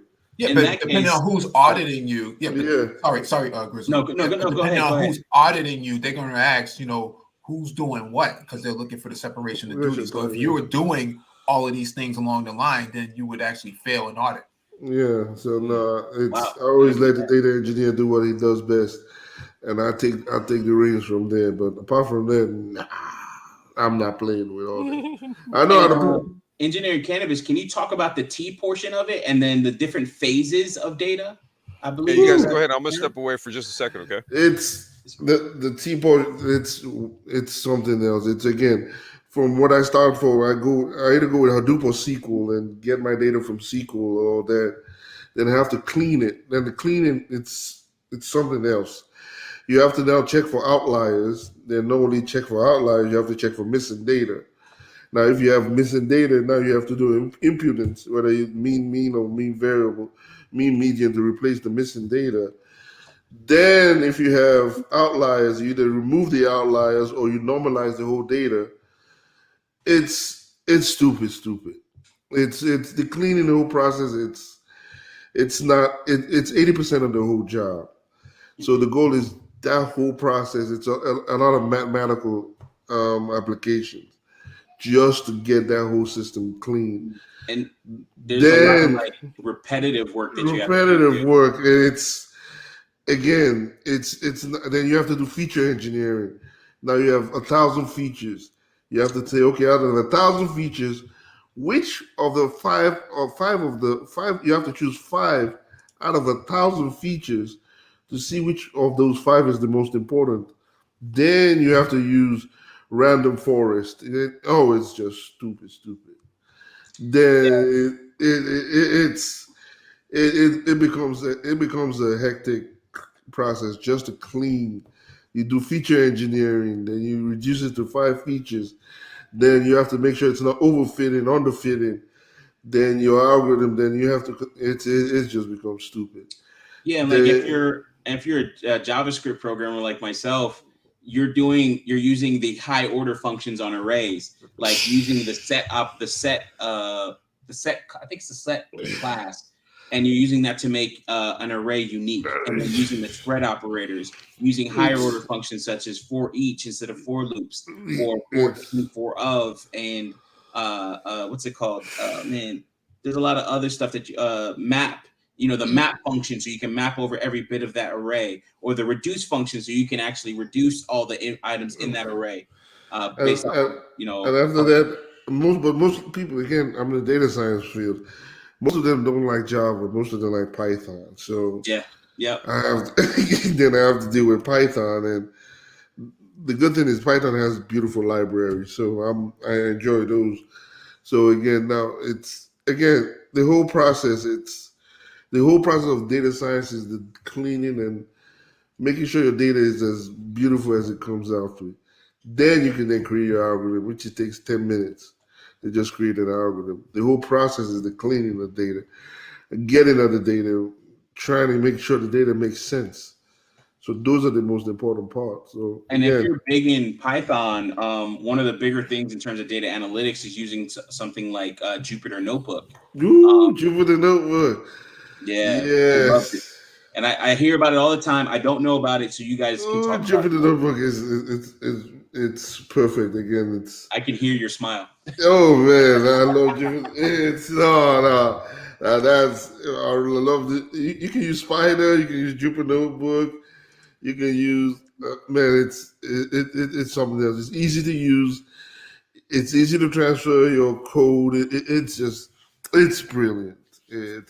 It's not when you hear Jupyter Notebook, everybody becomes happy. That's the stuff. But again, Python is where I mostly do my coding, mostly where I clean my data, mostly where I do it. SQL is SQL, Python, and R. So those are what I work with. Those are the tools I work with the best. But again, it's not easy though. But again, cleaning the data, doing all that, extracting, doing all that, it's not easy at all. It's the difficult part. Creating the algorithm is this easy part, but the hard part is the feature engineering, cleaning data, all that. Those are the hardest part of it. Like, yeah, the extraction portion of it, getting things from text files. Like my last job before I left, I saved the company with the guy who's saying, hey, we pay this company $1,200 a month to do this. In 2 weeks, I was able to do something in JavaScript that was all client side, no back end calls or anything. And it took in a text file. And then when it took in that text file, it had a format, and it went through all the different text files that were given, up to I think like 20 text files. It could do more, of course, but you don't want to bog down the computer, so you have to think about things like that. And then it combined everything into one massive CSV file that that was ordered, and also it went back. It found unique values in arrays, and the stuff I was just talking about. So it's like, this is, and that was actually, I want to say, fairly easy. And I did everything all in the browser. And it was, like they asked, it was just like a ambiguous question. And then now it supposedly saves them $1,200 a month. I said, hey, listen, man, give that to the IT department. Like, give us that extra $1,200 a month y'all saving. Of course, they probably didn't, but, give it to them and raise it. Actually, no, they all got raises after I left. Yeah, they all got raises. Damn. Yeah. So I don't think I did that, but they needed that anyway. Nah, man. After you left, they split your salary up, bro. God damn. Yeah. But you can see like how beautiful this stuff is in terms of actually doing all this different charting, and then also using all these different libraries and languages. And one of the biggest problem I had was when you're not dealing with quantitative data, but you do qualitative data, especially with Python, you have to then do one-hot coding, change, again, natural language processing now. You have to change your qualitative data into quantitative data. Then you have to do one-hot coding. Then you have to then do natural language processing, tokenizing, and it's stupid. So again, it's fun, but again, the output is fun. But the back end, cleaning the data, changing your qualitative data into quantitative data, those stuff is just stupid. Now, Renaissance man, have you ventured into this area in your academic experience? You there? Maybe you fell asleep. Yeah. Engineering cannabis, did you see this question from Reginald? He said he asked you if you were a data scientist. Yeah, I am a data scientist. My current role now is an ML engineer. So data scientist, ML engineer, I do it all. But I don't want to do data engineering. I did that for 1 year. I told him, nah, I'm not doing that. Good luck with that. You can keep that. Do they call it ML ops? ML ops. Yeah, they call it ML ops. Apparently, the more ML you put in it, the more money you get. So I'm not mad at that. Yeah. So they have AI ops, ML ops. ML ops. So I'm not mad at that. I'm still trying to figure out freaking DevOps, man, and like getting into that. That's Mike right there, bro. Yeah, DevOps is a methodology. It's more of a culture thing of how you go about doing development in the cloud, right? And so you're talking about cloud native. Everything starts from infrastructure as code all the way up into the deployment of the code and doing it at rapid success, right? And so we're moving security to the left, and that means that we're testing all the code up front rather than test the code later at the deployment stage and finding all these bugs and then going back to the beginning to try to rectify all these issues. DevOps obliterates all of that and says we do all our security testing at the front before you even get to the production area to prod. Are there any things, changes in your CI/CD pipeline that do that for you? Not just linting, but are there other modules or packages that you can start looking at security bugs, well-known security bugs? Yeah, there's different things like JFrog or there's a couple of variant ones, but Rust as a programming language actually has all of the compliance and security testing up front. So when you run the code, it already fails or it tells you where you're failing at. So before you even get to production and pre-prod, right? Or non-production. So I think we're getting to a point where we're putting so much security at the beginning or shifting it to the left that level of cybersecurity of like the incident response and all those sort of traditional aspects of firewalls and IDS and things like that, we're moving more away from that and moving more to a more security first sort of perspective with DevOps, which is what the culture is trying to create. And Mike, in reference to the security question, especially with IoT, more health services are now adopting blockchain in terms of security, especially HIPAA right now. Because when I was talking to certain hospitals and I said, hey, we're creating an AI system that's trustworthy, again, the keyword trustworthy, based on the blockchain. So basically, like Grizzly was saying, when he brings his data, we store it on a blockchain so it can be visible to everybody. Because again, you want that your fuel for an AI system is your data. So if everybody can look at the data and say, okay, let's run a bias analysis, a statistical analysis on it to make sure it has no biases in it.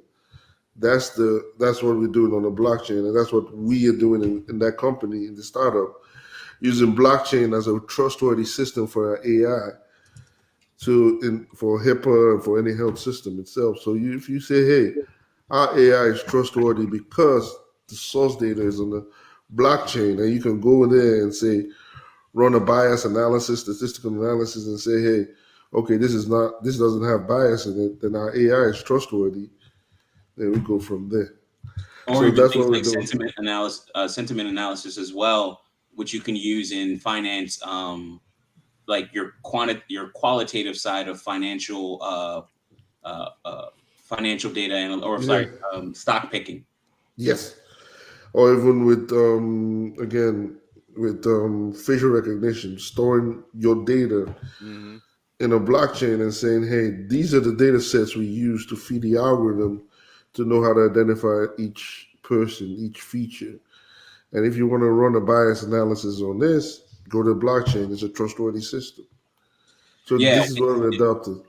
Yeah, because it takes the decision making out of the hands of a human and puts it in a quote unquote trusted source or trusted intermediary. So that's because of when I heard it on the Black Brain Trust, I said I'm going to adopt this system to make it like a trustworthy system to an AI.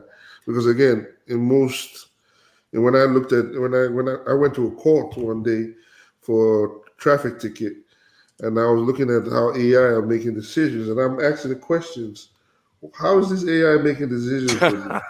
What the hell? Who created this AI, and why is it making this decision on me? How did the AI determine that I infracted upon the law? Can I see the source code of it? Fuck?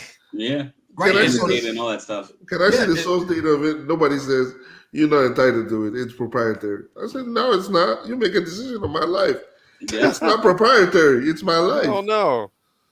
And that's kind of the difference between, like, instead of the decision of a cop being proprietary in their mind, and they also have that gateway. Now Yeah. the code is like written there, and it's on a GitLab repo or a Bitbucket repo or a And this, GitHub repo. or the source data is in a blockchain where you can view it and say, okay, I'm running some analysis on it.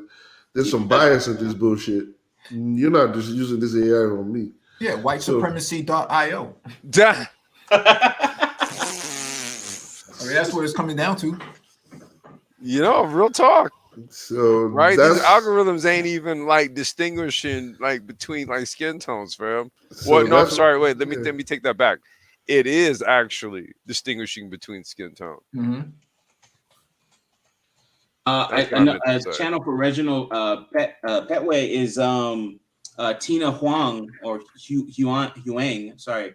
And she's the actual data scientist, and she really gets into it. She talks about how much money she makes or what you can make. She talks all about it, and she had a really good video about like, you know, going through the process of coding and starting, iterate. So there's a lot of like great female channel or great female content creators that are talking about this stuff. I'll put up another one here in a second, but this is actually a really good channel. There's one black woman that does it too, but I have to What, remember. I don't coding? like the channel that often. Huh?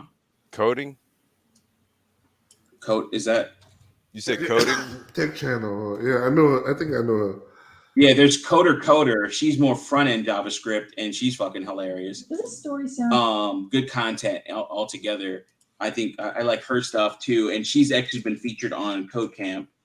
And there's one black woman that's over in England. Yeah, like I'll just find it. Sorry. Yeah, I just put a link in the chat as well for TDS, which is Towards Data Science. It's actually a really good blog that gives away a lot of good information. Has almost 500,000 subscribers. So Okay. Oh, this here we go. Sin Goddess or something like that. This is like a day in her life. This is an old video, but she talks about coding concepts, and she's black and a woman in coding, in tech, and stuff like that. She's black and a woman. Mm-hmm. And you know, hey, listen, man, different sources. You know, Nah, it's cool. She's checking the boxes, right? checking the boxes, man. This is what guys like to listen to. yeah, Don't look that bad either. Yeah, my thing about boot camps is that boot camps are good if you have the wherewithal to keep up. Because what happens here is a lot of black people get into these boot camps and they get left behind, and they're too embarrassed to raise a hand and say, "I need help." And so they waste their they waste their money. They're drinking from a fire hose, and then they're too drunk to actually conceptualize what just happened in the boot camp. And so they may have went through the boot camp, but they didn't actually get anything out of it. And so I think before you get into a boot camp, it's important to actually read at least one good dummies book to have a base level understanding of what you're getting yourself into. Because you're right. If you go in there, you try to drink from a fire hose, it's going to go right past you, and it's going to be all for nothing, and you're going to be frustrated because you didn't get anything out of it. It was a waste of time. You know, they said you can make 6 figures and you ain't making nothing. And so now you're giving up and you're frustrated, and you go through that high, low period of manic depression. Mm-hmm. It's just not something I recommend everybody jump into. I think that taking, you know, a week or 2 weeks or whatever it is, and just going through the dummies book, going through, the beginner's guide to Python. If you go to Python's webpage or website, they have a beginner tutorial before you even get into the boot camp. Yeah, that's what somebody even advised me. They gave me a book called 100 Pages to Machine Learning. Mm-hmm. And it had 100 pages of what machine learning is and what it is and the algorithms and how to learn it, just 100 pages. It said, if you can go through this within a month, then you can do a boot camp. And I went through it a month. I didn't need a boot camp. I just started reading every book I can digest in machine learning and deep learning. But that's, again, he's right.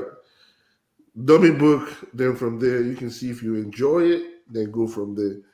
like the And data engineer, and I did that, and I said I didn't enjoy that, so I said no, I'm good. And even more so, self-paced learning, a YouTube video where you can pause it, buy Yep. YouTube Red, pay the Yep. $10 a month, download the video, watch it and listen to it while you're driving, while you're at work, While you sleep. What? Yeah, Udemy.com. This course right here is $15 freaking dollars, and it's 20 almost 20 minutes to 25 hours worth of freaking content, dude. And then even this one here, which I've actually gone through this course and gotten through probably like 5 hours of it, it's a freaking lot. And this is the data science course 2021, and they update these courses. So you buy it once, you buy it in 2019, you're getting 2021, 2022. Yeah, it's lifetime. It's lifetime. It's lifetime. It's evergreen, if you will, like even in programming standpoints. And this is minutes to 30 hours worth of lecture. And I did that with blockchain. I did Udemy blockchain. I read the books. It took me 2 years to learn how to program a blockchain and how to do that. It took 2 years with Udemy, and a lot of resources out there. So again, it shouldn't be expensive. It's going to break your pocket. Now, It's something you can just pick up a book on Amazon and pick up some books on Amazon and pick up some Udemy courses. I promise you go through blockchain quickly. Yeah, MIT OpenCourseWare is available too. You can get computer science, and CS 099. Those courses are free. I think it's like 16 to 24 hours, something you got to sit through. You won't get any college credit for it, but it gives you the baseline of what they're learning in MIT or in any Division I school. And I was just watching this. I was just listening to this today. Ground school about flight controls from MIT as well. And this guy, his code name is Laz, and he's flown, well over, I think, 76 different aircrafts and things like that. So, this is this type of stuff that you have available to you besides, the usual fuckery, meme videos, and all types of other stuff that you have in this space in all of YouTube. This stuff is here. And you're also seeing, where in some cases, some of these videos have low, and Ulysses and I were talking about this earlier, they have low views. And I'm talking like, in the hundreds. And these are things where, you're a person making six figures and you're watching this, and this is helping you keep your job. Yeah. You Grizzly, you're right. I saw a video in reinforcement learning. I was like, this has like 5,000 views. 5,000 views, and they're teaching you this for free. Oh man. Yep. And you don't need to fly to Atlanta. No. Oh God! All right. And they're gonna pay me $180,000 to learn this. Oh no! I was like, no, I was sad. Yeah, no Westin hotel, no Hilton hotel with broken Wi-Fi's and pull-up chairs from Ocean State job lot. No folding chairs. We don't need to do all of that. We'll keep this very simple. KISS. Keep it simple, stupid.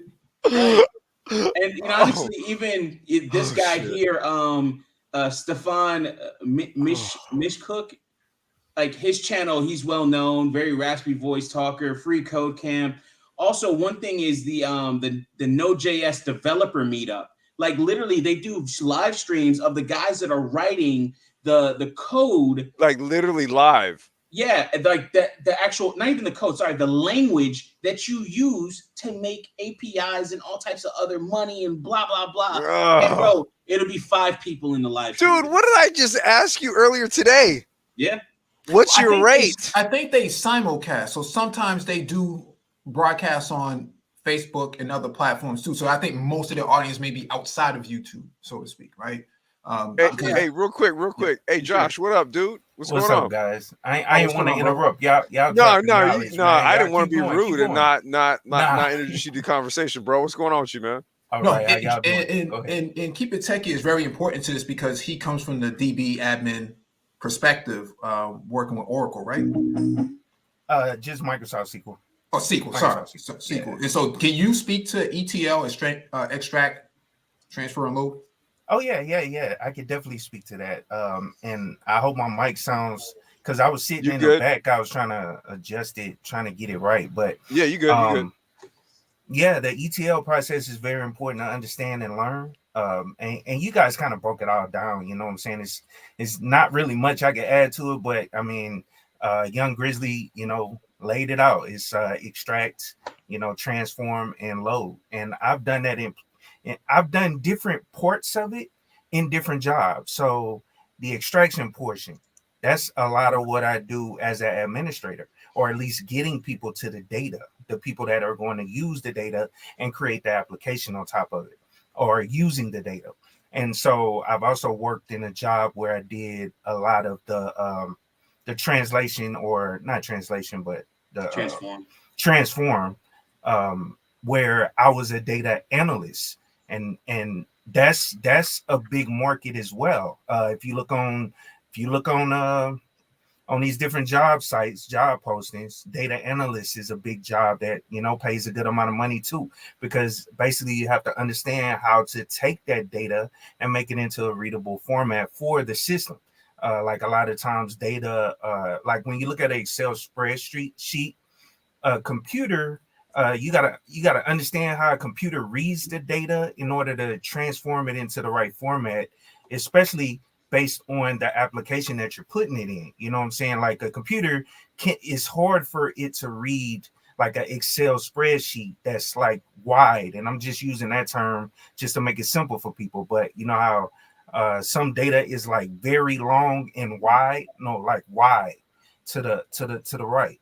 The computer actually uses that data, or reads it faster when it's up and down. So you got to understand how the computer reads the data and put it in a format so it can be loaded into the whatever application or whatever you're building, so it can be processed or displayed whatever you're using it for. You know what I'm saying? So that's an important step as well. And then just understand the loading process. That's all dependent on what application that you're building, or if it's an application that's already built, you just have to make sure you put the data in that right format so it can be imported. And then that process should, once you get it done, the whole ETL process, you shouldn't put any human interaction into it. So that's one thing I can speak to as well. Once you get it laid out, the extract, transform and load process, it shouldn't have you should have as less minimal human contact with the data, through that process. Once you get it to a point where it's running properly, it's an automated process. You know what I'm saying? Because more humans that touch the data, more likely mistakes will come up. So that's, kind of like a surface level understanding of it, and you guys already laid it out. You know what I'm saying? So that's what I can add to the ETL process. Yeah, and like when it comes to like loading data, is like that's a whole nother thing as well. Like engineering cannabis was talking about, like, hey, listen, I only handle the T. The L is a whole nother point, because it's like, okay, now I got to take this data and load it to different data platforms, and then also deal with tiering of that data, right? What is like Can you zoom in? Can you zoom in on that? Yeah, I was gonna say, can you? Yeah, is there a way you can do that, Grizz? Scroll back out. Scroll back out. Wait. I think it might be me, dude. Hold on.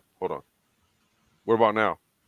That looks a little bit better. But we're missing the bottom half. That's what I'm trying to focus on. Yeah. Oh, okay. There you go. That's better. So right there. I think you want to go out to like 110 or 115 or something like that percentage. All right. So another part of it is just because like I'm on a wide screen, so that skews things a little bit. Okay. But we'll go through it. Like this is somewhat of that process. But to talk about load, there's things where you put data in different. You might have your hot data that's needed within a couple seconds or minutes, and then you have your warm data, your cold data, and then your glacial, totally archived like data, if you will. And you have data storage platforms like Azure Blob Storage from Microsoft, or AWS S3, and then you have all the different levels within all of those as well, and they cost differently as well. They cost different, or they have different cost different cost tiers, and then they also have different access methods and times to when you can actually pull that data out. but you guys can talk about that more. This right here is something that I built, is called post receive. In terms of like, extract, transform, and load, this handles all of that, right? This is mainly, I had a customer and they were talking about this, and then I saw it done in PHP, but essentially this is a postfix server that answers on port 25, email gets sent to it. Then instead of sending it to a mailbox, it actually sends it to a Node.js script. In that Node.js script, I think it's called SendMailer or SendMail or something like that. Not SendMail, the actual binary, but it was like, I forgot the actual, I'll get it later. But it used this module that's built into Node that you can download from Node.js. It actually extracted pieces from that message. So the text portion of an email, the HTML version of an email, because there are two. And like, for instance, if you ever see something, if you get those messages from Facebook and it gives you like a little snippet of what somebody's doing, but then you click on it and then all you can see is the link, what happened to all the text that was on the snippet in the preview. Well, what they're showing you in like Gmail is usually the text portion of it is the preview you get, but when you click on it, you actually view the HTML version of that email. So that's why like there's that change. But you have to understand pieces of how an email works and all the different headers and all types of other stuff. And then also how it actually stores files within the email file itself, or .eml file if you extract it, depending on the program you use, or export it and save it somewhere else.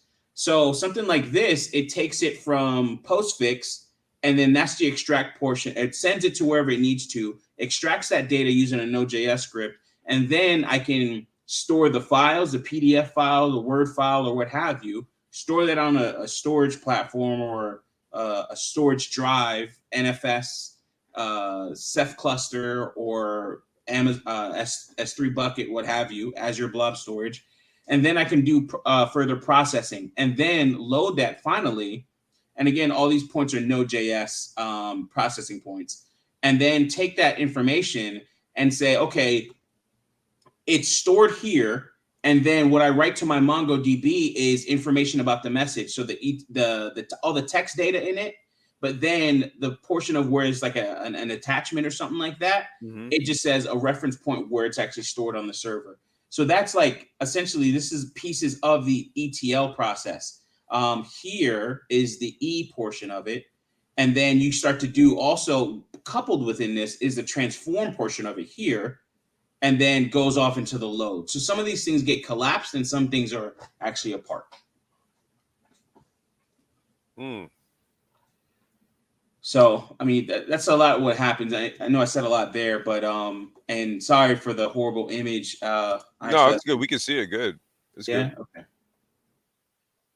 I'll send you guys. I mean, that's the image there in the repo. This is the old project, and I think there should be a link to the video of how, like, what I was doing. It's poor looking video, but it's a couple years ago. That's good schematic, but there's a lot of videos out there that can give you insights in different aspects of different fields, from data engineering to data science to database admin to DevOps. But again, they have low views. I promise you, they have low views. I've seen it. I always see it every time I look at it. I said, this is priceless information. Yeah, they're solving problems I'm trying to solve, and they solved it. And okay, I can implement it. And they pay me this amount of money, just okay, and it's here free. But low views. I'm like, okay, nobody cares about it. That's nice. I'm the one who cares. So it's like that. It's not only in the black sector. It's everywhere. Well, I mean, you didn't have to fly to Atlanta. I mean, what more did you ask for? I mean, all you had to do was just sit on your laptop and log in, and a few keystrokes, and you were there. No catching flights, no staying in presidential suites, no ballrooms, cigar lounges, no. And I think I know. Well, if I can hop in right fast, I think I know what Mike was trying to get me to talk about as well. One thing I do talk about is a lot of this stuff you can actually train on outside of using open source technology. like MySQL is the like kind of one of the industry standards when it comes to websites backend, or MariaDB, which is mainly run on a Linux server. So MariaDB, MySQL, and also those NoSQL databases as well. They can be ran on there as well. But that, I think that's what Mike was trying to get me to speak to. But I have brought up, kind of what I've done professionally in most of my jobs with Microsoft SQL. But yeah, you can practice all this stuff, using free software that's out there that you can install on a Raspberry Pi. You can install a MariaDB on a Raspberry Pi.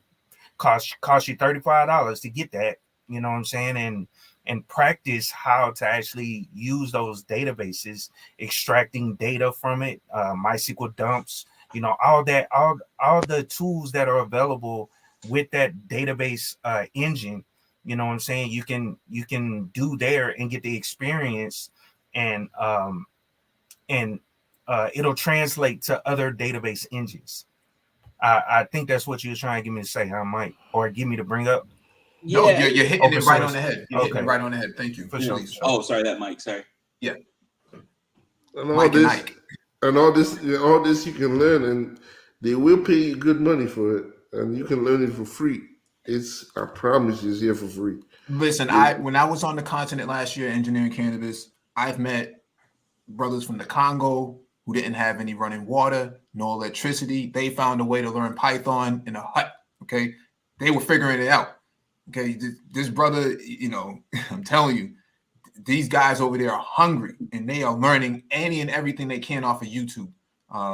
Lot of Python developers on the continent, way more than I've ever met over here.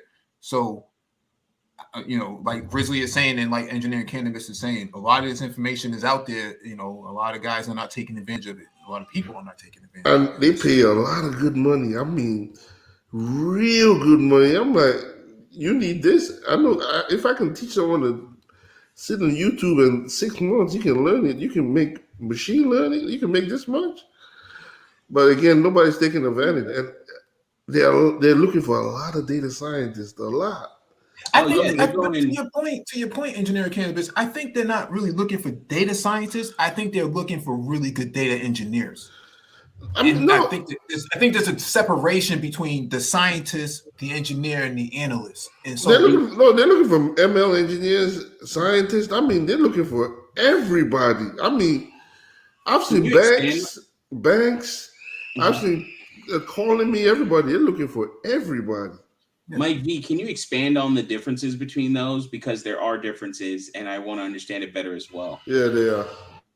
Oh, I think, from a data science perspective, I think the data scientist is the overarching lead researcher, the person who does all of the theory behind what they're trying to drive, philosophically speaking.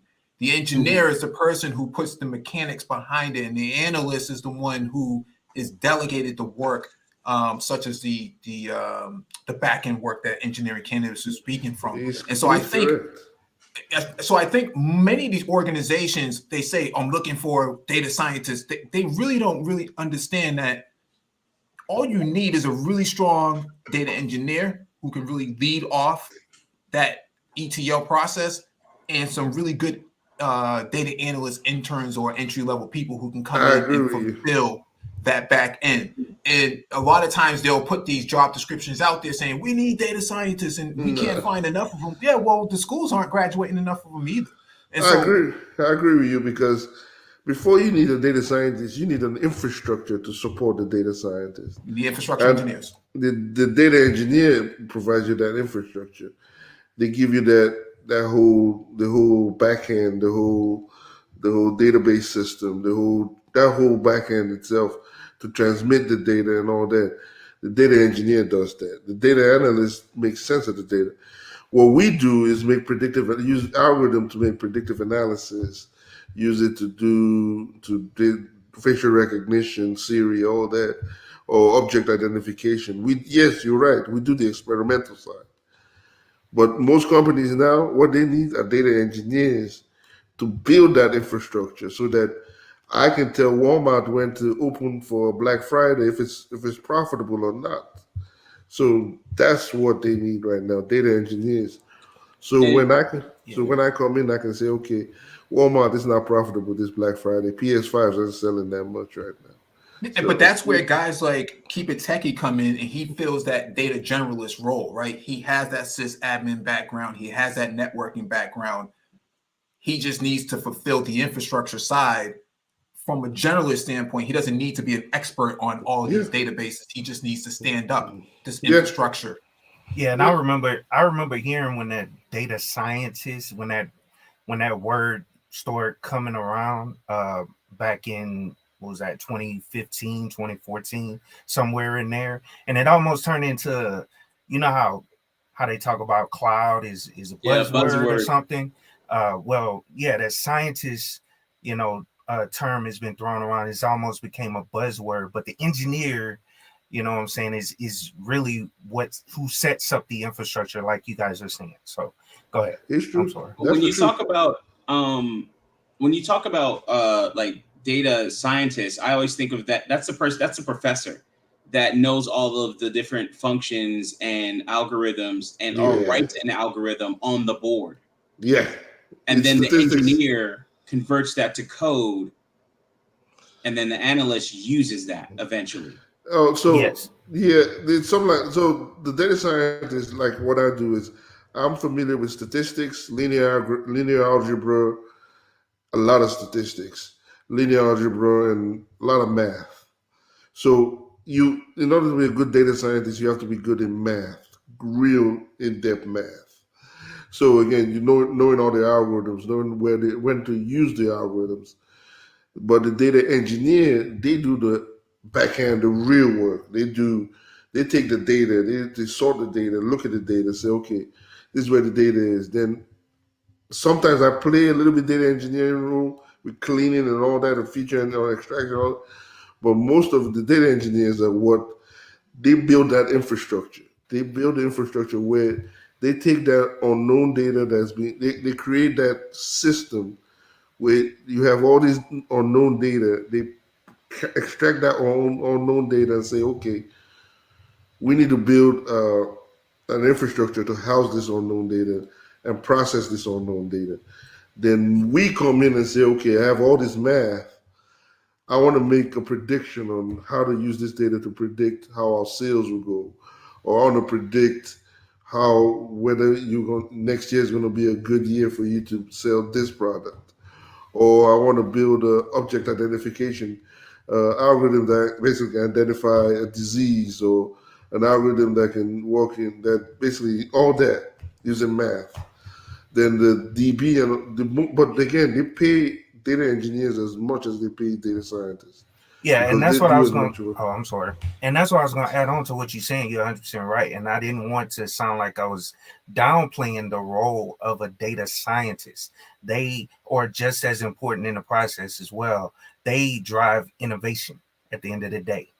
They're the ones that are coming up with these projections or figuring out a way to come up with projections. Yeah, You see that what I'm COVID saying? And 19, that COVID yeah, 19 coronavirus, yeah, using exactly. clustering algorithm, classification algorithms, they do all that. They play with all that. I played with that data set too. But they do all that and see, okay, where is the likelihood the next COVID variant is going to occur based on this data itself. Mm-hmm. So they do all that and play with that. So yeah, Yeah, like all these dashboards and things like that, these were like really integral of course, in terms of like looking at COVID, managing the spread and understanding, hot spots and things like that. All the things that you and I on the ground, or normies on the ground wouldn't actually look at. There's people that are looking at this data, and this is the driving force in terms of like being instead of a blunt instrument like a sledgehammer or something like that, being more of a scalpel Well, and making I sure. was gonna say, Grizz, real quick. Remember at on the onset of all this. Remember, contract tracing was a Contact thing. tracing. Yep. Yeah, right. And they were using that data to sort of triangulate, uh, outbreaks, how many diagnoses, right, and then Proximity. Yeah, proximity to create heat maps, like everything you're showing right here. Yeah, riskiest activities. Like this is a great website. Information is beautiful. This is literally evolved throughout the entire COVID-19 Right. thing or issue here or event Pandemic. and pandemic. Yeah.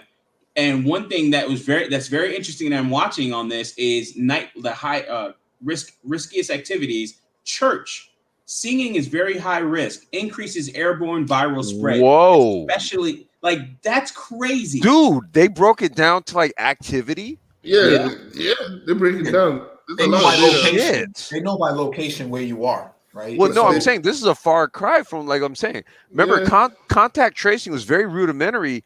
Just March 2020. I remember even contact. Oh wait, you know what? I should not say that. Never mind. biological Because that has sex to do is with also a who I risk was working factor. for at the time, and I should not say that. Anyway, For my fellow tricks out there, biological sex is also a risk factor. Keep it in your pants. no, he didn't. yeah, No, stay he away from didn't. Atlanta. No, he didn't. Possible symptoms, like all this stuff, and this has evolved a great deal. Oh shit. And I don't even think this is not even the original dashboard, but it even gives you stuff like the change log of it, man. Like this was a crazy dashboard when I first saw it. Crazy. There's some guy that's like he's been streaming, like live streaming real time coronavirus data, like for like over a year. I forgot the channel, but it's like a huge. There's like tens of thousands of people watching it live. Well, this is the kind of information the data scientist plays around with, using statistics again, using classification algorithms to classify where the issues are, where the problem are clustering, where the biggest problems are. So again, this is what we do. And again, the data engineers and everything, we do they help build infrastructure so we can do this.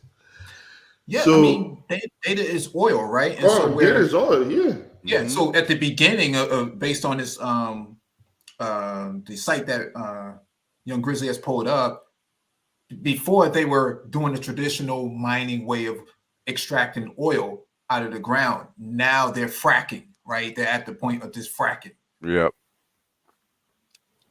And another thing that and I wanted to address this because this is a very important part of the ETL process is something that Professor Black Ops Cybersecurity for the People brought up in the chat. His question was, at Young Grizzly, I didn't hear any encryption in transit or at rest, but I'm late. You're not late on that. I didn't talk about that at all. That is a very important thing. So like, SSL and secure mode of transportation of your data. So accessing data through SSH pipes, HTTPS endpoints, TLS, and SSL encrypted channels, getting that data from different sources in a secure manner, and then transmitting it over your actual infrastructure to wherever your processing endpoint is. And then when it actually gets written to a database, a data store, such as like a hard drive, NFS endpoint, what have you, wherever your data storage is, then it'll be encrypted at rest as well. So that hard drive is encrypted, and even the data itself that's written is encrypted as well. So you can have, in a sense, double encryption. And you have to, of course, maintain keys throughout all of that, which in AWS, you have your personal key management systems, or your customer, I think it's like CKS, like customer key management systems, like CKMS or something like that. So you satisfy all regulatory, if not the minimum regulatory standards that need to be met by having encryption in flight, encryption in rest, as well as your tunneling and your transport layers all being secure. So you're covering all three areas of security that need to be met. Yeah, and those are like minimums when you're talking government contracts, local municipalities, and then of course high-end data. Like, so companies like Palantir, these are things where it's like, yo, listen, it has to be this way. Keep it State would data know about laws as well. Sorry, go ahead. Say that again. No, state data laws, New York data law, Massachusetts data law, Everybody has different California data laws. GDPR out in Europe. You're satisfying all of their requirements in terms of being able to reproduce that level of security. Right. Yeah, You so know, you're hey, getting the data, but it's gibberish. Yeah. You know, real quick, so Grizz, Mike, Engineering Cannabis, keep it techie. Anybody want to answer this? TD Hip Hop Media, salute, bro. Welcome. Question: what's more in demand right now, data science or data engineering? Both. Kind of two you can't sides of the have same one. coin in Both. my eyes. Yeah, they're both in high. Oh God, I get a job. I've got it from Meta.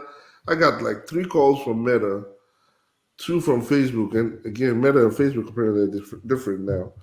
So I get calls from everybody for data science almost every day. Data engineers, I told them I'm not doing that for no reason. It's So like a downgrade, bro. no, it's not downgrade. No. I just don't want to do it. No, It's, it's a Well, different. based on it's a what you're different- doing now, isn't it? It's a No, different level of it's a different responsibility. level of Right, responsibility. right, I don't okay. want to do that. It's not me. I'd rather go play with the data and all that. But again, there's a high demand for both. Really, I mean, Yeah. 170 to 300. I can show you receipts, but Yeah. I don't want to show you my name in it. But Yeah, I think there's to his question though, to TD Hip Hop Media's question, the demand, you can't have one without the other. Like you would yes, never run a basketball team without a power We're forward or coach. center. yeah, Right. You can have 3 guys in the backcourt, but you need somebody down low. yeah, No, Yeah, that pause. might be a team of 3. yeah. Like, you know, Yeah. you're gonna have you're gonna have the person, the data scientist that can conceptualize the data and think about how we're going to put all this stuff to paper and formalize it or Yeah. handle it formulaically. I think that's the right way to say that word. Yeah, And then formulaically. your engineer is gonna put all that together, and then your analyst. Build pipelines and all that to basically pipeline all your data to say, okay, now this is where your data is. Deal with it. That's what And the data. basically, oh, I'm sorry, my bad. No, go ahead. No, go ahead. No, I was just gonna say, yeah, I mean, it's basically a step in the DevOps process, or not a step, but a part of the DevOps process when it comes to developing software. You need people that manage, and you guys all said that all this, so never mind. I mean, I don't really have to repeat everything. Y'all saying it. You know what I'm saying? I'm sorry. Go ahead. No, and that's fine. And I think from a cybersecurity perspective, we're moving into that same area that data science is moving, right? So now it's not about the security engineer being the lead guy anymore. Now we have a security scientist who has a more philosophical view of what an overarching security architecture really looks like, right? And so I'm throwing this all in there because it's going to tie in, to what Professor Black Ops was saying before about encryption at rest. That's not the data scientist's concern, or the data analyst's concern, or the data engineer's concern. That's our concern, right? From a cybersecurity standpoint. So if you ask Young Grizzly, well, I didn't see, encryption in transit or encryption at rest. That's not, Grizzly doesn't care about that. Our job is to come in there and provide that security consultancy so that he is on target. And his job is to produce the code. That's it. He doesn't care about anything else. Neither does engineering cannabis. It's not his responsibility. Yeah, right. No, really, it's not. Don't care about it. Just give me my data and I'll deal with it. Paul. Paul just joined the. See if he's good on his. But yeah, all this information is out here and it's for free. I mean, for the free. Please take advantage of it. It's information that can change your life. It's free again. You really don't need to take a plane ticket to go anywhere for that. No Spirit Airlines to Atlanta, please. Oh no! God damn it! I can never go to Atlanta, man, and I live like 4 hours away from it now. Yeah. Oh shit.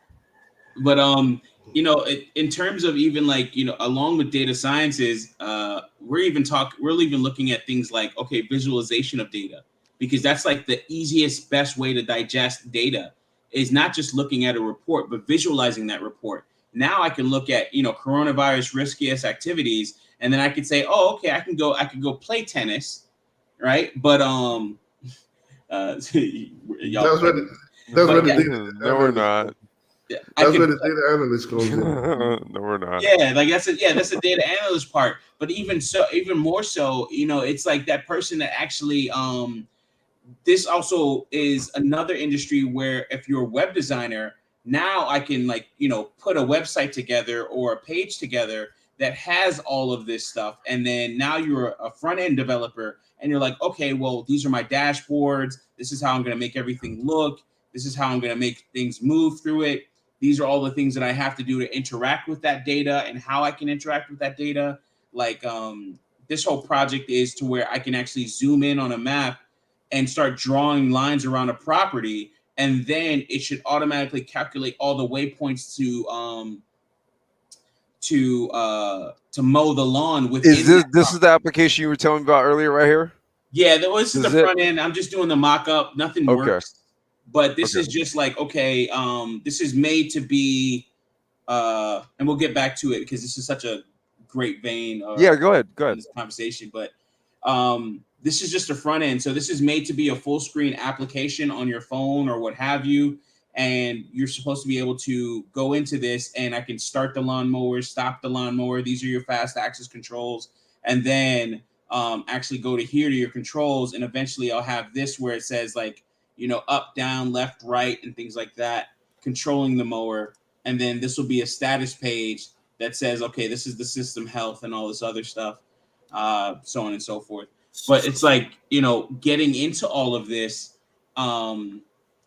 when it comes to like all the data analytics stuff, it's like, okay, Google's collecting this data from me in terms of how I'm using their systems and their APIs. And then also I can start using that information, like all the data that I collect, and then something that engineering cannabis was talking about earlier, which is, you know, having the engineer or the grower and having profiles. Mhm. So if I have something like this is my section for jobs. I can go to jobs, and then I can see all the different jobs that I have, right? Like, you know, all the different jobs that I might, you know, I'm visualizing. I just started on this last night, but all the different jobs that I have and everything else like that. And then say, okay, on this job, this is the profile for that job, right? And then I go back to this, and then it's like, okay, well, it drops me to the right spot on the map, and then starts calculating all the different waypoints for that job And itself. you said this was by the latitude and longitude points, right? Right. Yeah. So I'll be making I'll be doing geometrical shapes on this, like, you know, or sorry, polygons on this. So then that would be things like you know, drawing the square, and then within the square, okay, what are obstructions like water, The trees, trees, uh, a stone, stones, you know? like not sidewalks, but like the Curb. fixtures and shit, Yeah, light Gutters. fixtures. gutters, Yeah, right? cars. You know, driveways. Driveways. So you're mapping all this information into a unmanned ground vehicle, like a lawnmower, right? I put it in the back Yes, chat. yes, that's what we were talking about earlier. Okay, I missed that part. So is there a open data standard for how that information is then ingested into that device, that lawnmower? Not that I know of. I don't know of any open data standard, and I haven't gotten to the point where there should be open data standards in terms of mapping. Right. For GIS data or GIS data, and then you're also using GPS data for positioning. But not in terms, I don't know. Yeah, I don't know past that.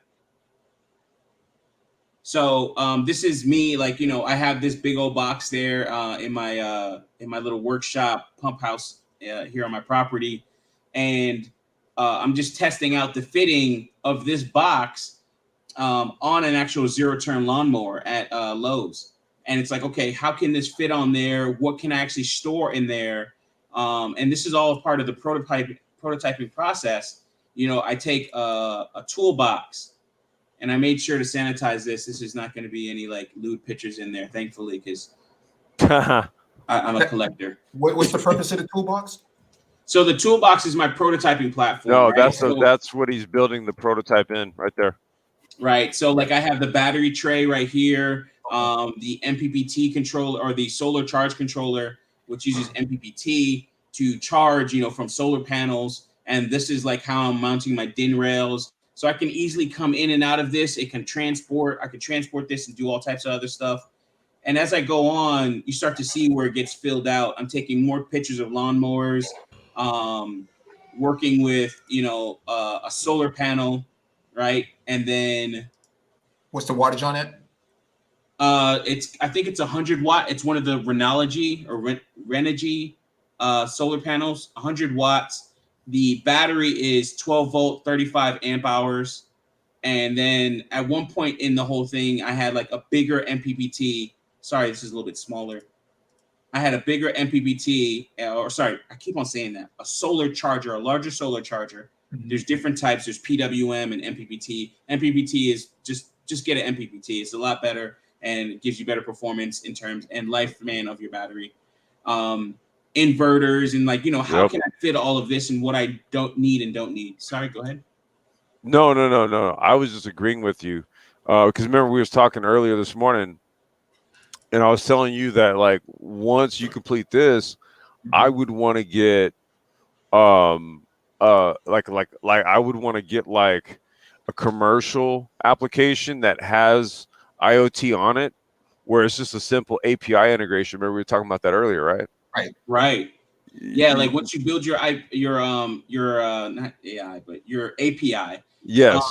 Then you have it to where it's properly documented, which I'm getting better at as a coder. That's a great thing. That's a great skill. You can get hired based off of just that. Literally just that. Yeah.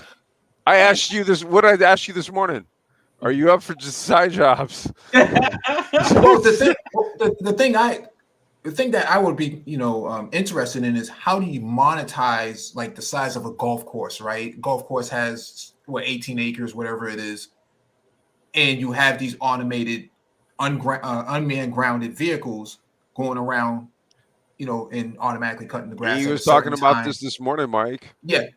So we're on the same page then. That's what I'm looking at, and so that's why I put the small unmanned ground vehicle in the back chat because I thought that's what we were going to get to, but I see he already has his own. Do you want to elaborate on that, Grizz, or do you want to keep that close to your heart? Oh no! A lot of this stuff is all going to be open source. So if you go to github.com/TreeStar Systems, there's earlier on in the chat there's links to my repos, and this repo named by Aquateki, who was watching the stream when I was doing all this stuff and prototyping some stuff. This is Gamer or GAMR, and it just stands for Grizzly Automated Mowing Robot. So boom, that name, appreciate him for that. So that's the code name for this. Straight up. What's going on, Paul? Gentlemen, hey, Paul, you there? Yes, I am. Professor Black Ops. Yeah, I'm here. I didn't want to step on anybody's toes. Like you said, he's out there. I know Mike V, he's a security guy. So I just had a few more security questions. But like you said, I think he got the base on it. He's got the work in the security like Mike V. That's the cherry on top.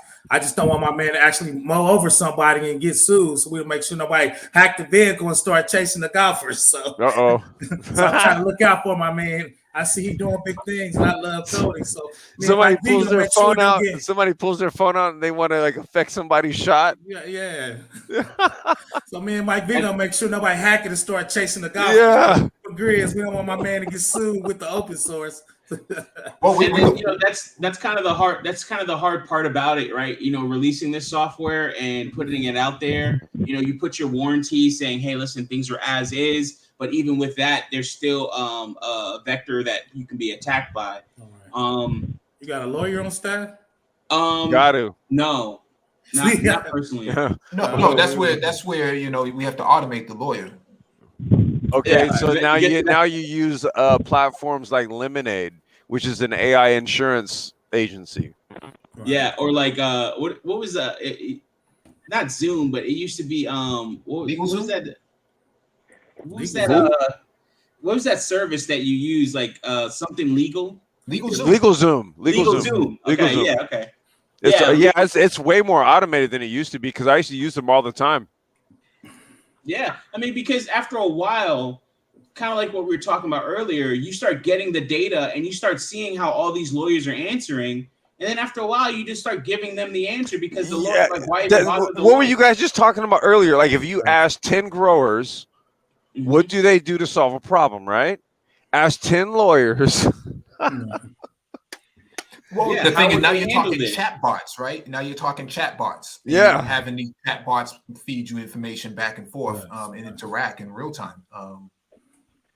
But I think Young Grizzly is definitely going in the right direction with this. Facts. Absolutely. I just I'm a stickler for wiring, so this is kind of Come on, Mike. He's up on Young Grizz, man. He's up on Young Grizz. Basically, Grizz. In short, Mike's saying you could do a better job with your wiring, your soldering jobs, fam. No, I'm just a stickler because I used to solder too. I have an electronics background myself. So hey, well, look, Mike, you couldn't run a competitive RC car. No, I'm joking, dude. Yeah. Let me shut up. Well, I use wire loom and shit like that. So yeah, you got to wire tuck, bro. You got to use looms. But that's a great point because you start to get into iterate. Mm-hmm. So this is the prototyping phase, and then this is a phase within a phase, right? Like you got no, that's real talk, Grizz. This is prototype, right? You see, so what you have to do is do a proof. You have to literally do a proof of concept, and then after the proof of concept, right? That's your process of minimalization at that point. Yeah, because you start doing crazy shit with this. Like, okay, let me roll this down a hill and see if it maintains connectivity. Wires still stay connected, So you're testing all of that. Like some of these wires for the sensors are connected to a breadboard. I mean, you blow on those things, it'll come apart and come out. Yeah, this is true. So imagine mowing and all the vibrations. Right. So is the code in the cloud? Are you download all the mapping straight to the automatic mower, and all the actual code and the longitude and latitude is on the mower? Or are you streaming it in real time? So you have a Raspberry Pi, and that's like the brains of the operation, right? Okay. One so far, and then an Arduino is connected via USB to the Raspberry Pi to do the controls. Okay. That's the strong man in it. And then in terms of the GPS data, which is what I'll use something like maybe something more expensive, like maybe RTK GPS, where I can get up to or down to 2 centimeter accuracy in terms of like the moving of this robot and how it's going through everything. That's very expensive. But how do you get that in remote locations? Well, with RTK GPS, and I'm learning more about this. You can have a base station that you actually have on a tripod. Boom, plop that down in the field that you're working on or on your truck, right? And then you're communicating through wireless. And I just added a wireless connectivity to it just the other day. And I kind of wish I streamed this, but some of the you said wireless connectivity? What is it, like BLE or what is it? Just regular Wi-Fi. Wi-Fi, okay. Yeah, just regular Wi-Fi. And this is a long range master slave or client server bridge. And I think it uses like WDS technology or something like that, which is just for wireless infrastructure. That's what it says, like WDS bridge. So you can have a station and a client. This would act as the client, and then the station I have somewhere else in my home. But this goes up to 3 kilometers, which is like 1.5 miles. Oh shit! Okay. With a clear, no trees, no nothing, right? So probably get a quarter to half of that when you're actually mowing. And this is off of Wi-Fi? Yeah, I mean, Wi-Fi can go very far, especially if it's powered. Well, I guess if you got a hotspot, right? No, not a hotspot. You because Wi-Fi, if it's unobstructed and it has more than a wattage, 1 watt, that's actually enough power to drive that thing 1,000 feet. Okay. Yeah, because this unit says 3 kilometers. The other one was 5 kilometers, and it was like a couple bucks more. Because I'm always thinking in terms of like, okay, so for example, like if you're going Wi-Fi, then that means that you need some sort of Wi-Fi connection, hotspot, something like that. Or if it's going to connect to, let's say, if you're doing like, okay, I'm assuming that, like, let's just say you have like a route of different homes where you're going to release these bots to do mowing and all that kind of stuff, right? And then what happens is each bot is authenticated to each home's Wi-Fi or something like that, right? Okay, versus where, like, in the rideshare sector that I'm in, everything Hold is on. run. Before you go What's up? further, just so you understand, this is for, like, a person that's operating a business, so they would have the base Right. station on their truck. But to your point, Got this it. can be used for that solution as well. Instead of having it on a truck, these people would possibly buy a whole set and a whole kit. But see, that's why I was saying the hotspot idea, right? Because the connectivity it has to be at a certain point, right? That's central to the device itself, which then from that point it could then extend out. How many was it, like 3 kilometers? Yeah. So if it's all clear weather. Right. So you could let's just say you went into one area, and let's just say you had like 4 clients within a 3 kilometer diameter, right? You could park the vehicle in one place and then send the bots out. Yep. Right. Okay. I got it. That's a lawn, like, that's you running a lawn care service. Yeah. That's what I mean. I'm applying to the. Okay, now I understand the concept completely. Right. But you can do the same thing at a home, just like you have a satellite dish with the Wi-Fi. Right.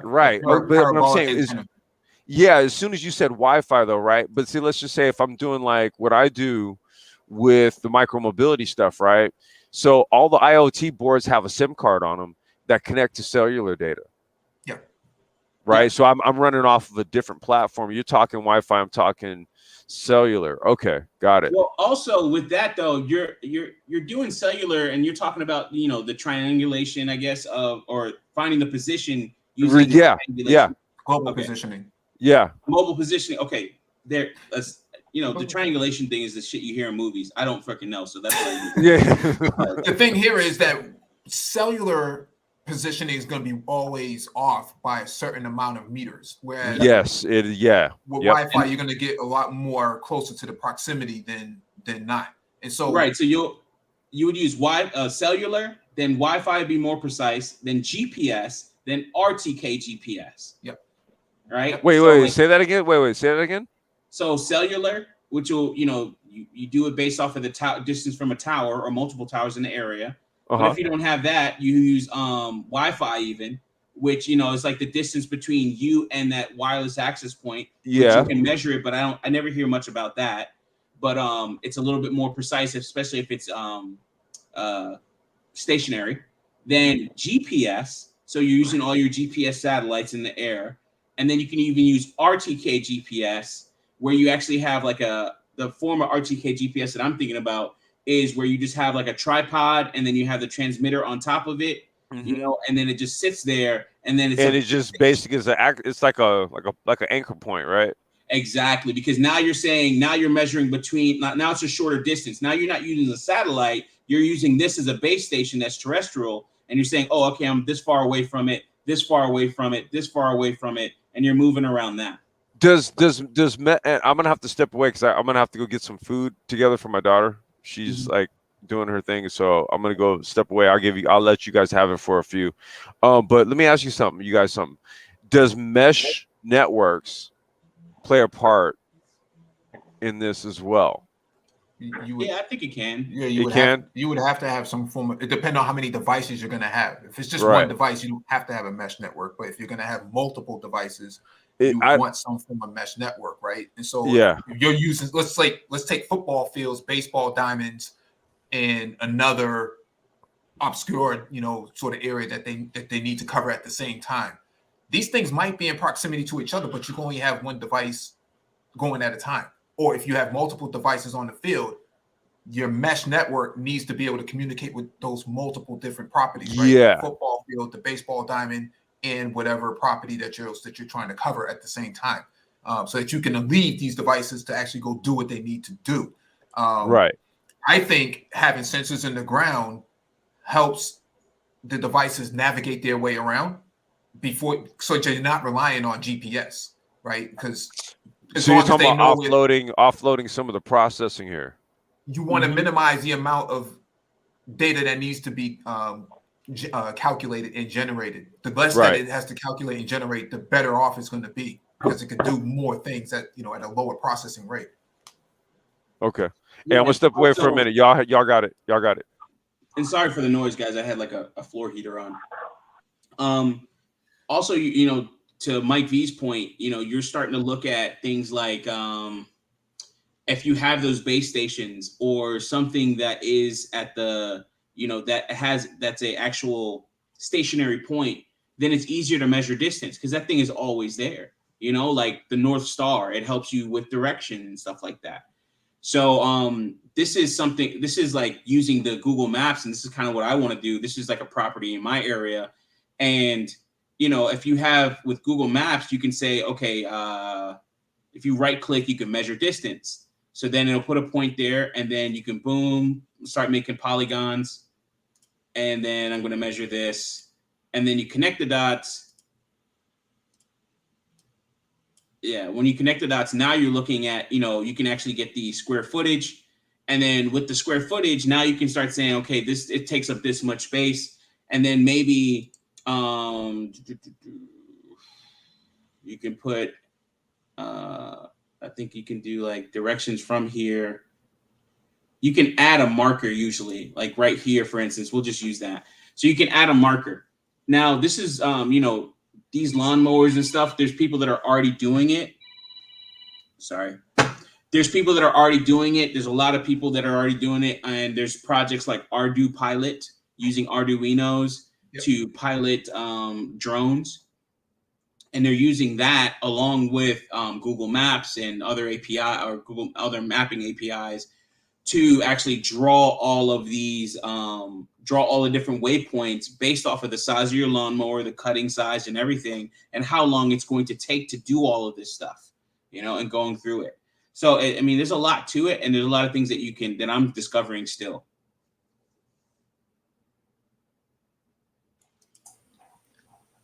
Paul Jones, you have anything you want to add to this? Yes, as a matter of fact, I do. Can you hear me? Yes, sir. All right, man. I think so. Two things that I think. The first thing that I think is I drone with my son. They have an adapter. It uses the Wi-Fi signal off of your phone. But then there's an adapter that you physically attach to it that's got a set of boosters on it. And that gets 10 kilometers. Now, of course, with a drone, it's in the air. There's less obstruction. It's going to get cut down by anything that's on the ground.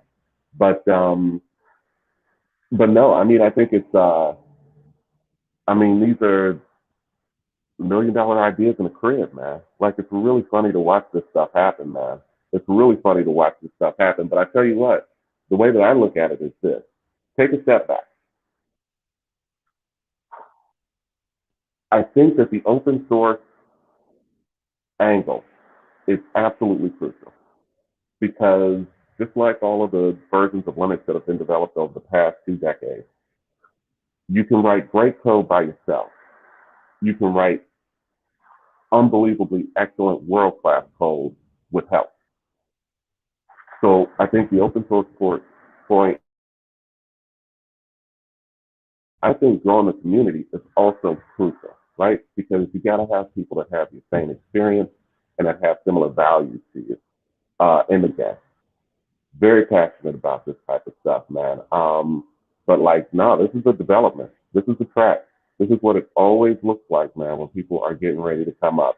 And I got to admit, I personally believe that the larger companies were going to take these markets, but I don't think they are. I don't think that they're paying that much attention. There's a lot of automated ground, automated water vehicle. I'm in Taiwan, and there was a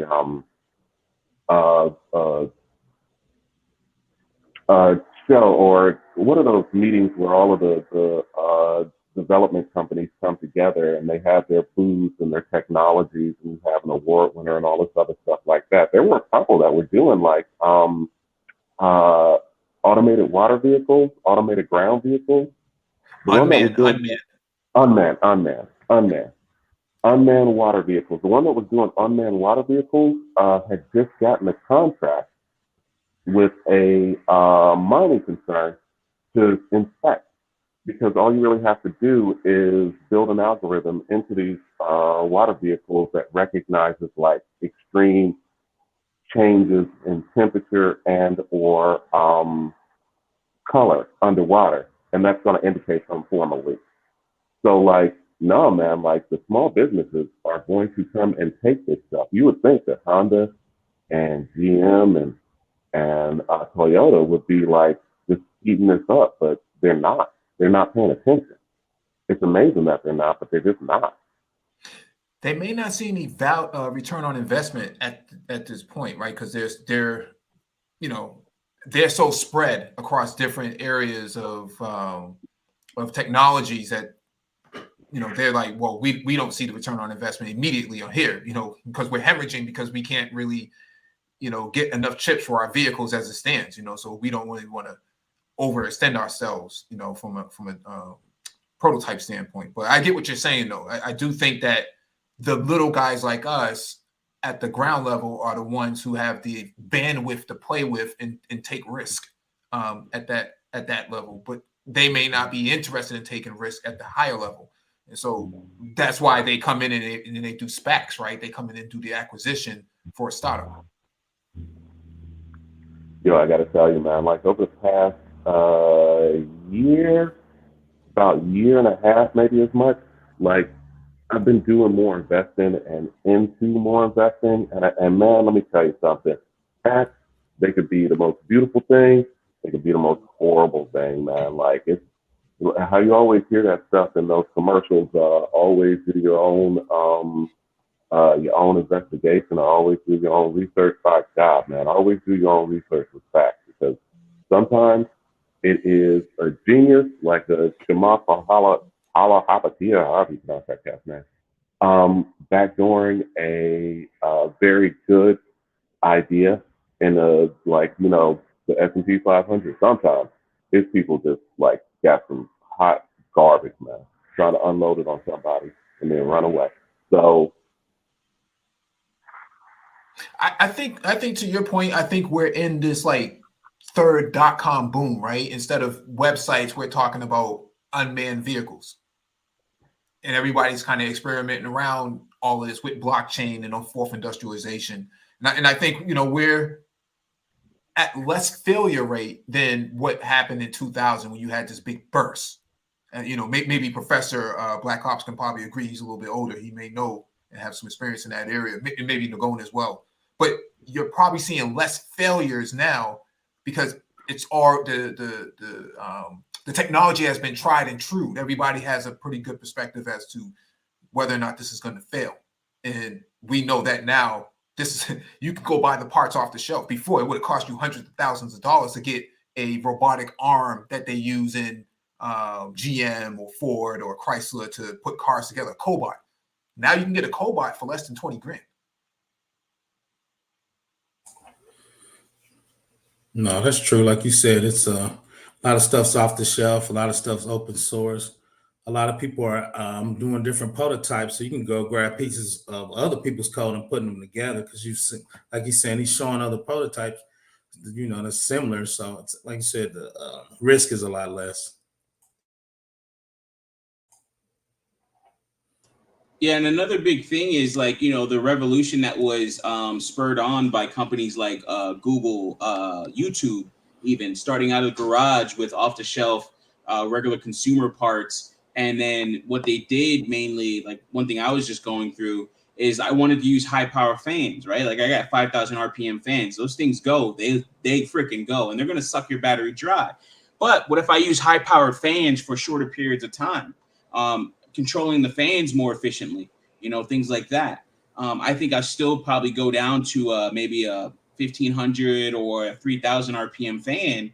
But now I've gotten to the point where my code is so solid, finally, and it took a couple tries, I guess, to get that right. But now it's to the point where that 5,000 RPM fan doesn't cut on until it's like 80 degrees Fahrenheit. And then once it gets into that, it's going to cool the space, collect the temperature readings, and then once it collects all those temperature readings, averages it, and so on and so forth, then it figures out, okay, should I cut off or not?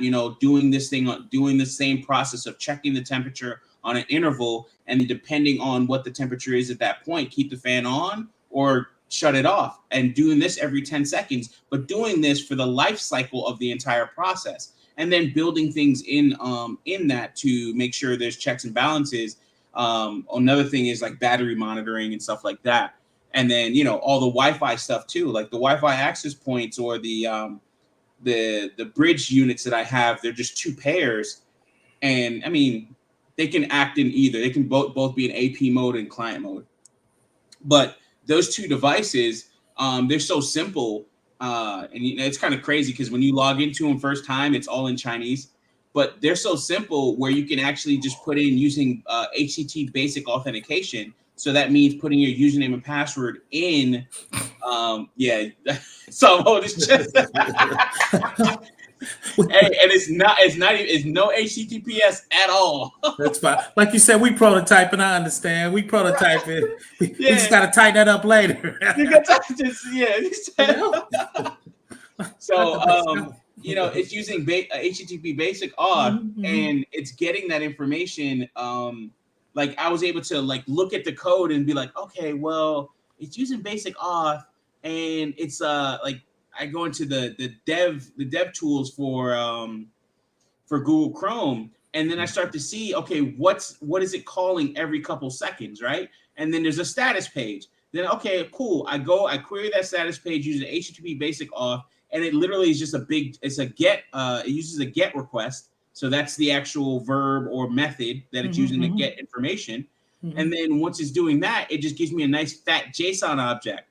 And it's just like, oh, I can write something on my Raspberry Pi that queries not only the local base station, but the remote access point, the server side of it, or the access point. The client, I can query the client and the access point itself, and then start getting things like, for instance, signal strength, because it even gives you that. So I can get, once the signal strength with it reaches 10%, stop the lawnmower, report back to the application in some way, shape, or form, and then say, hey, listen, this is too far away. You're going to have to move the truck closer, or you're going to have to move closer, or there's an obstruction or something like that. So building all these things in with all the different pieces, it's fun to break it apart and then, go through it.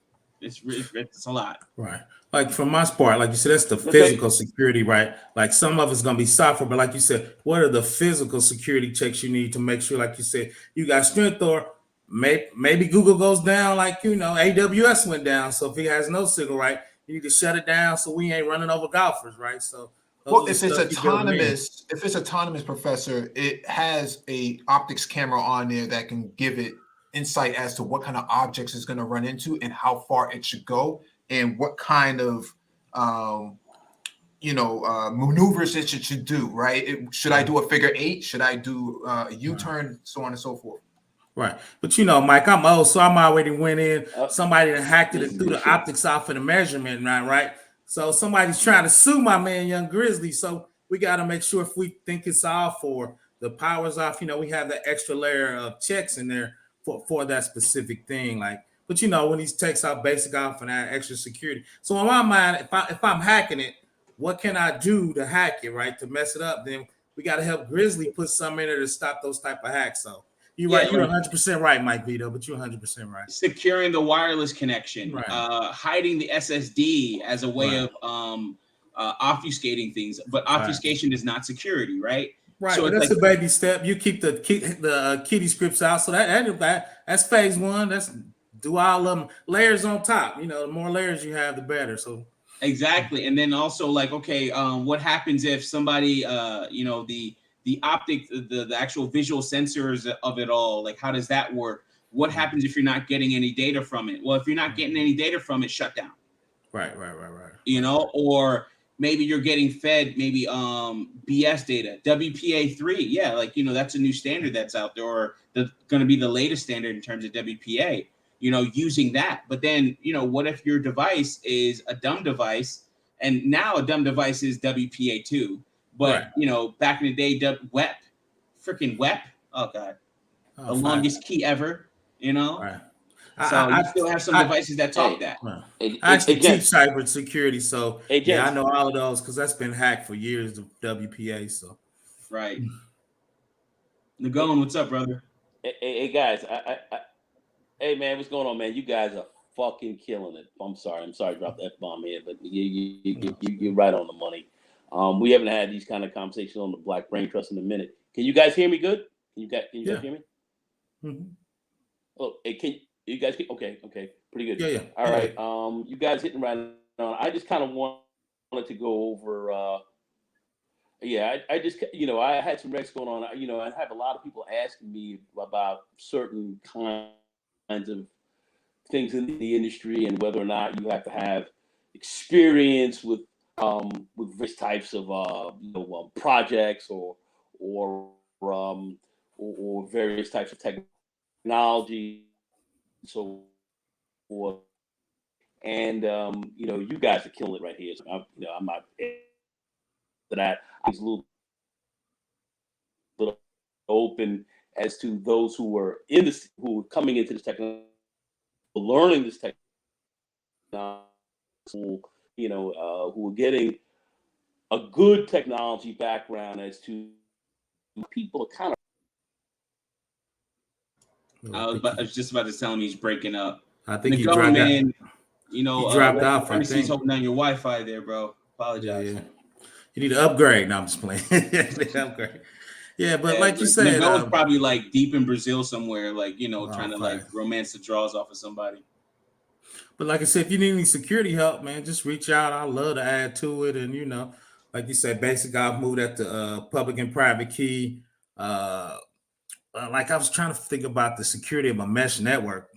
So I have to do a little research on that from my end. So, I do federal level. A lot of people know. I don't think we met, but yeah, I teach cybersecurity at local university, and I do federal security for compliance for the IRS, and I worked at DOD for 10 years. So that's kind of my background on the cyber. That's huge, man. So. Like, yeah, I like to eventually start talking to people and going over like some of the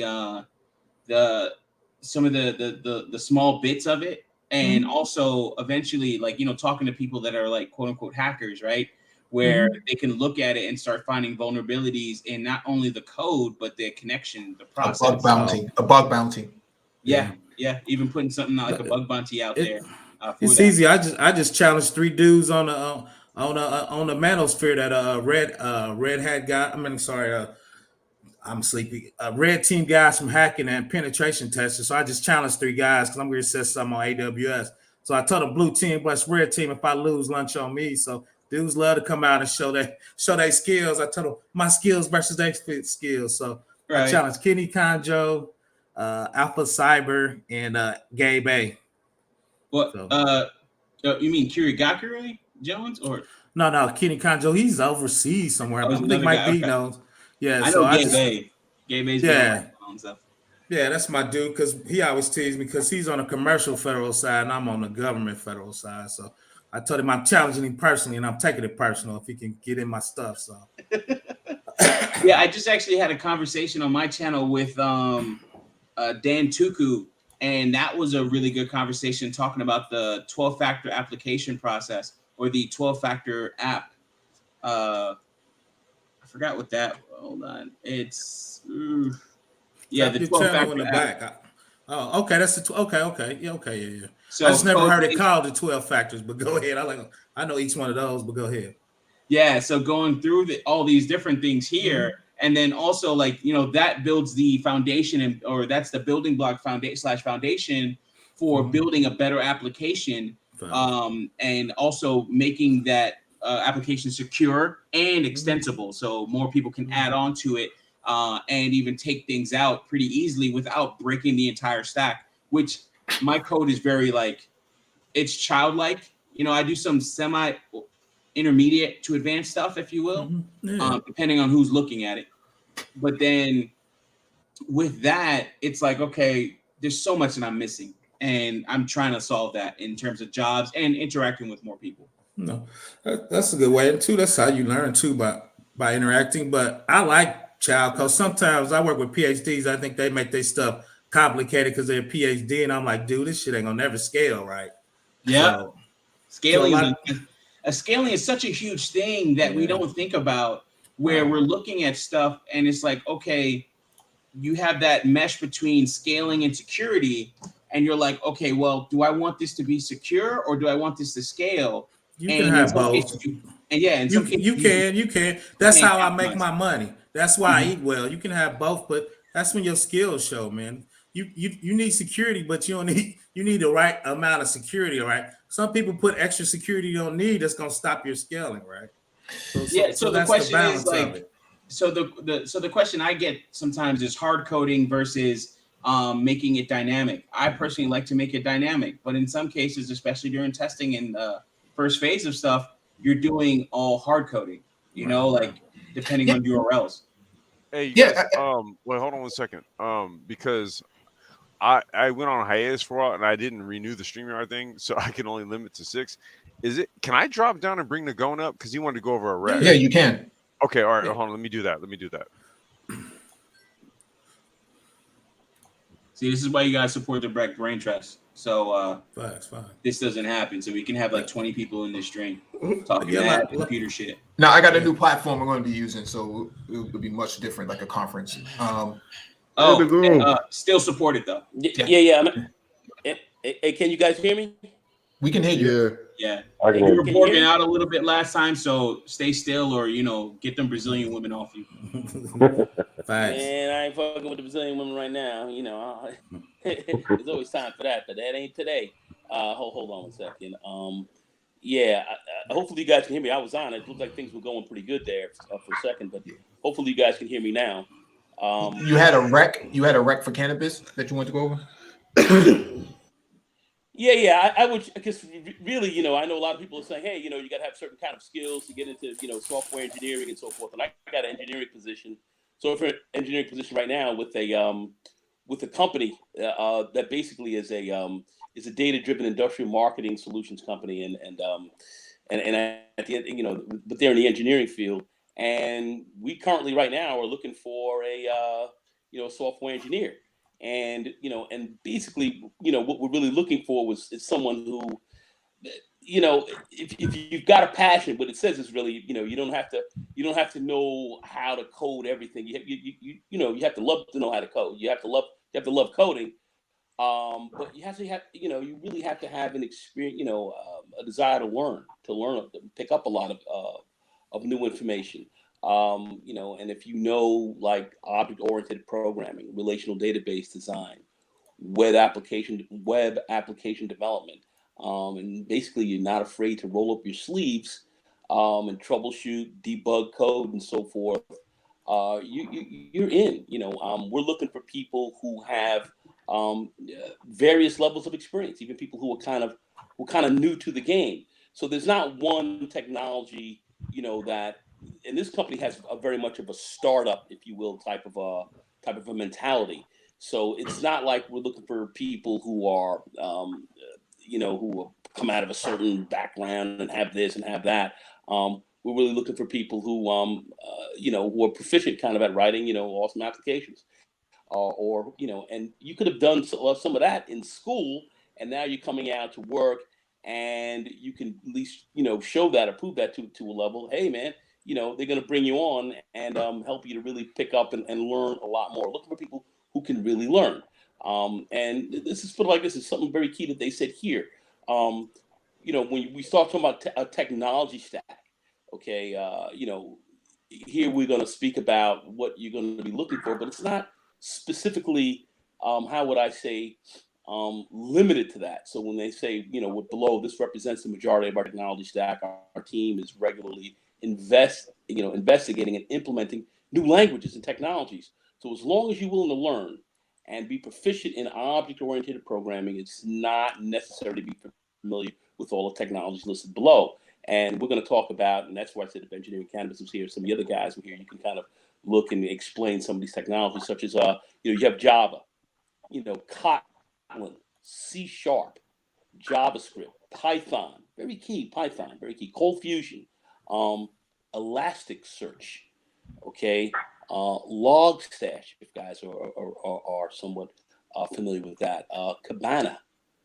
Yeah, Elastic. Yep, Elk Stack. Yep. Elastic, Logstash, and Cabana. Cabana, exactly. Kubernetes. If you guys that's have cloud. experience with it. Yeah, that's Kubernetes classic. and Dockers. That's basically That's containerization. Exactly correct. Yep. Helm, Vault. Okay. MS SQL. Okay. MS SQL Server. Okay. A very common one. PostgreSQL. All right. JUnit, Spring, down. A Drop Wizard. Okay. Wildfly. If you guys are kind of somewhat familiar with that. jQuery, of course. Vue, Less, CSS, Cypress, CF Wheels, MX Unit. Okay. These are the technologies that a lot of software engineers are playing with in the cloud and so forth, as you guys might be fairly familiar with. But it's not just limited to that. So even in these environments, new languages are coming in, new stuff that people are looking at that can be added. So it really comes down to people who have a very open mind and are willing to learn a lot. Is what's really key here. Not one specific technology or one specific group you have to know in order to get into a lot of these environments. And this would be indicative of many different environments that are out there. Go ahead, engineering. If you're going to say something on one of your other brothers, yeah, let me get in after engineering. Again, this is just one rule, and that's again, exactly correct. It's to tell you, most companies want all of this, and this looks like a soup for Superman in the tech industry, but they're not gonna get all that. Let me hold on. You know, I gotta get in on this. This is my passion, right? This is actually two different problems that can solve each other, right? Because one thing is this. I've been doing site reliability for 20 years, right? Like I've worked in every one of those technologies that you spoke on. And you are exactly right. There's no human being that can walk into the interview and say that they have 5 to 10 years of experience on every one of those stacks. And if they do, then they like me and they talking to you for less than 10 grand a month, period, point blank in the store. Here's how you solve that. Hey, 10 grand is low.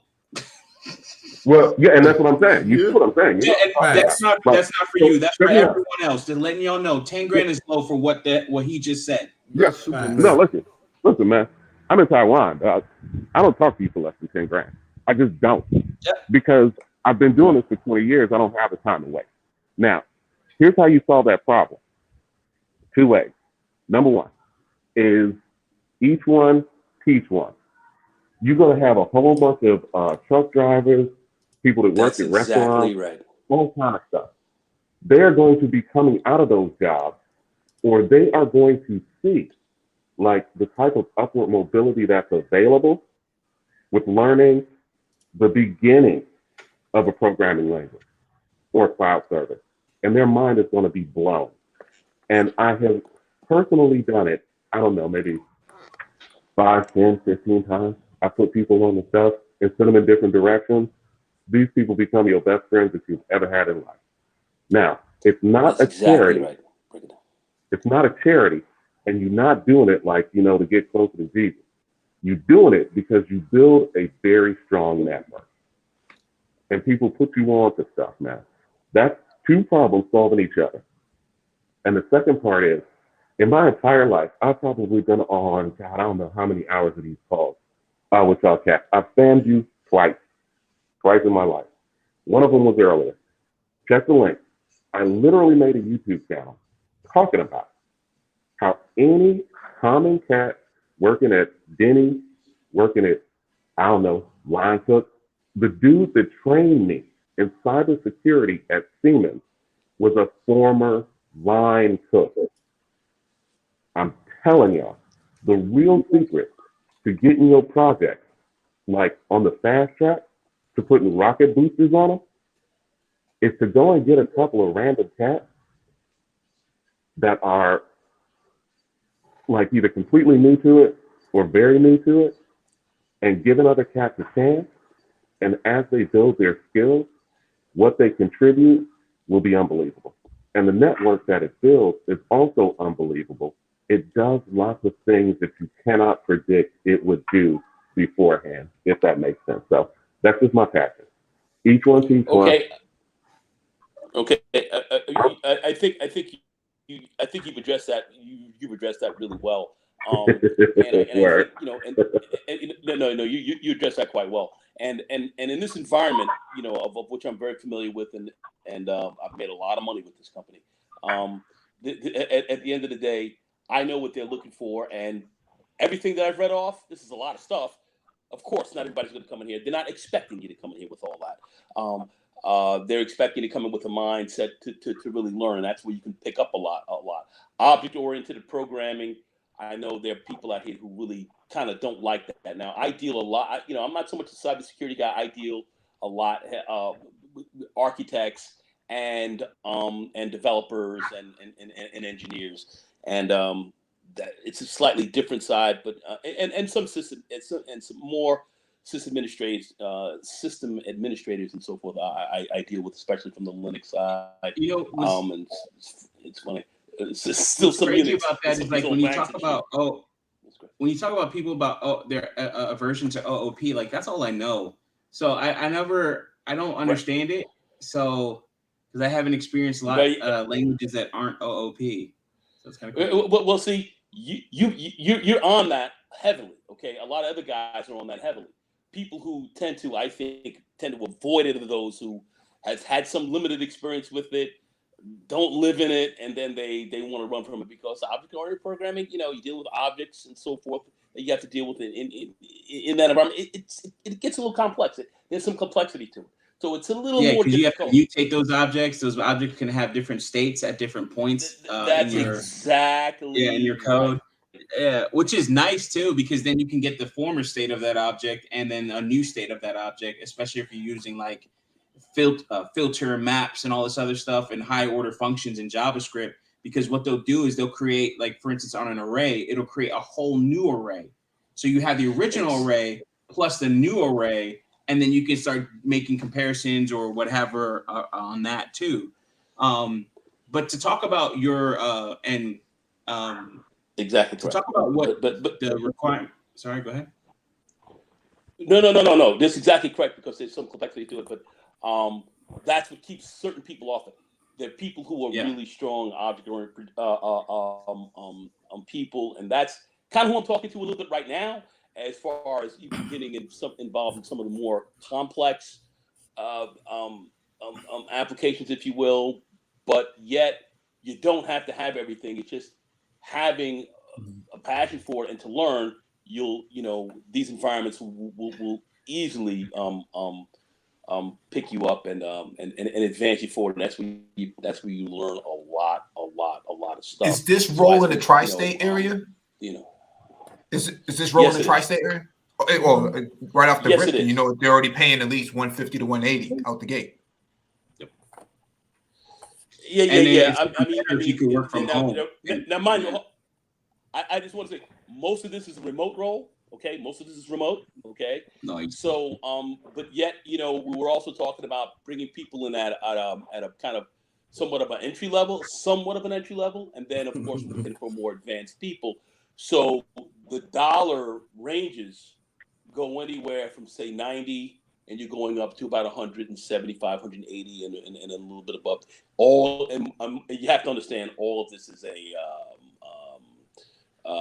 how would I say, it's a negotiation, and I'm getting 30%. But anyway, Hey guys, let me also interject here real quick. Anyway, go ahead. Because what I found is that this is usually a win-win situation for everyone, right? Because like with the each one teach one model, like if it's somebody coming from like a different industry or a different level of the same industry, like you might have a cat that's doing something like, I don't know, PC tech or something like that, getting like 40K a year and working like 10, 12 hours a day. Like to introduce that cat to like some basic level of, in this example, object-oriented programming, any sort of site reliability, automation, anything like that, right? That cat's salary level instantly doubles, sometimes instantly triples. And like, you have no idea how many hundreds of thousands of brothers and sisters that they are, that like when they can break into that next level, have much more to contribute than like you could possibly predict before their entry into that. And then they eat you well. And honestly, I have found, like I said, man, I'm in Taiwan right now. I can tell you, man, all of these cats, when I was back in the States, how like the Asian people would have like their neighborhoods, the Indian people would have their neighborhoods, these people would have their neighborhoods, these people would have their neighborhoods. Meanwhile, they're buying up gas stations, they're buying up like hair shops, and they helping each other come up. And then, like 10, 15 years later, you can't go to a hair shop without an Asian person sitting behind the counter. You can't go to a gas station without an Indian person sitting behind the counter. Let me tell you something. If we don't position ourselves to be that for the next technological revolution, then you leave the money on the table. Because no doubt. I do it's 100%. hard. It's hard. This stuff is hard. It is. I 100% give everyone credit. It's amazing to me. Like, you guys are always so impressive. Your skills, your ability, your experiences, always insanely impressive to me. But you know what? I realized a little bit ago that I'm that too, right? Because I'm going to talk about Chicago. I'm chilling in Taiwan. Like, when you start bringing up the next generation, you go from being a sergeant to a lieutenant, right? Like, and then you go from being a lieutenant to a captain. And it's not just about leveling yourself up. The stronger the force you build, the more representation that you have as an individual in whatever area that you're in. I'm the first Black person that a lot of Taiwanese people have met. A lot of Taiwanese people. I never met a Black person before in their life. Not even Stephon Marbury? But the way that I rock is I'm gonna have 3 or 4 more cats that think and act a lot like me. I'm gonna have them buying tickets and coming over here to get money too. So I will not be the last. That is my suggestion, man.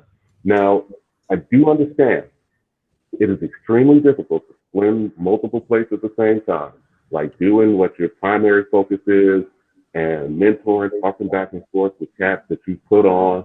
Like, it's insane. I actually even started a daggone YouTube channel just trying to tell people, like, straight up tell them, hey, listen, you working at Denny's today?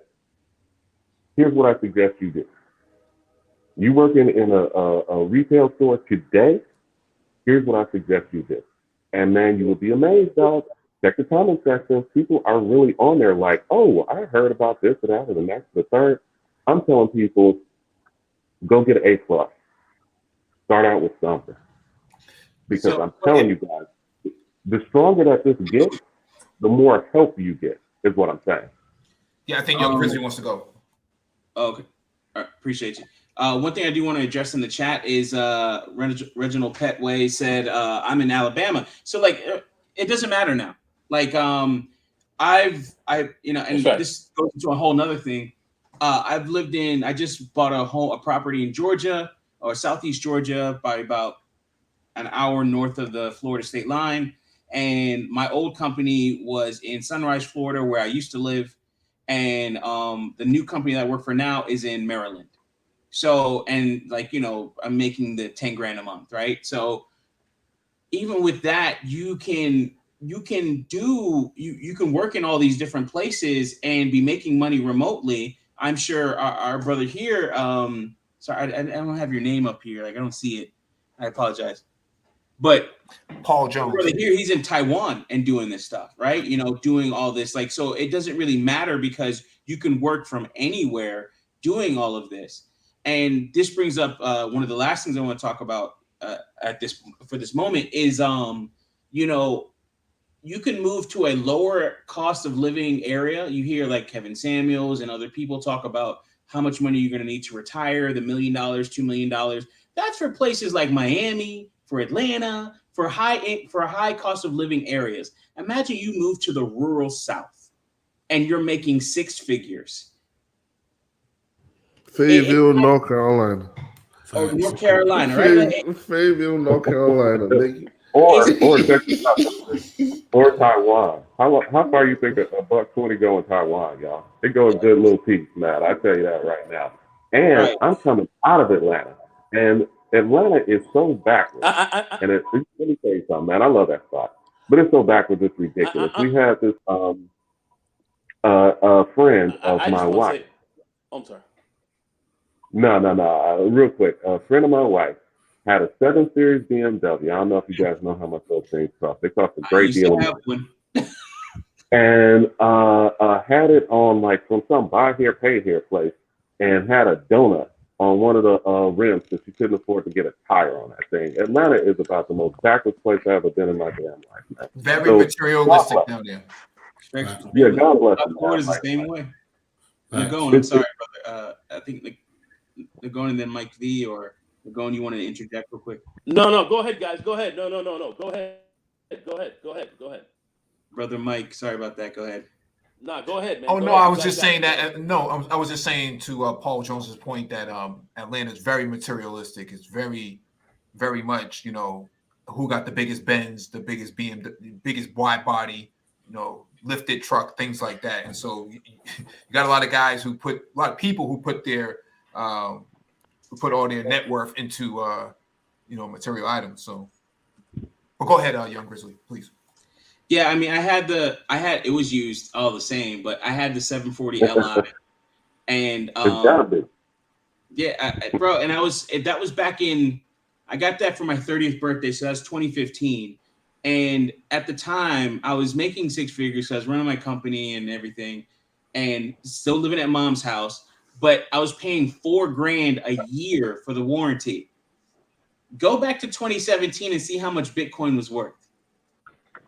And then you're gonna live my reality.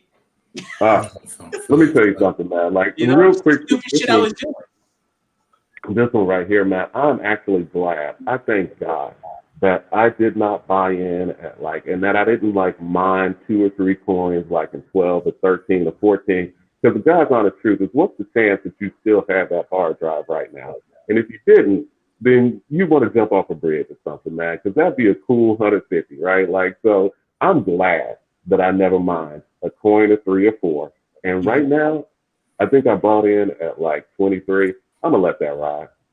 This whole little bouncing between 57, 42, blah blah blah blah blah. Whatever, dog. Talk to me in another year. It's gonna be at 160, and I got a 20. So it's like Warren Buffett said. There's never a bad time to buy a good investment. Right? Yeah.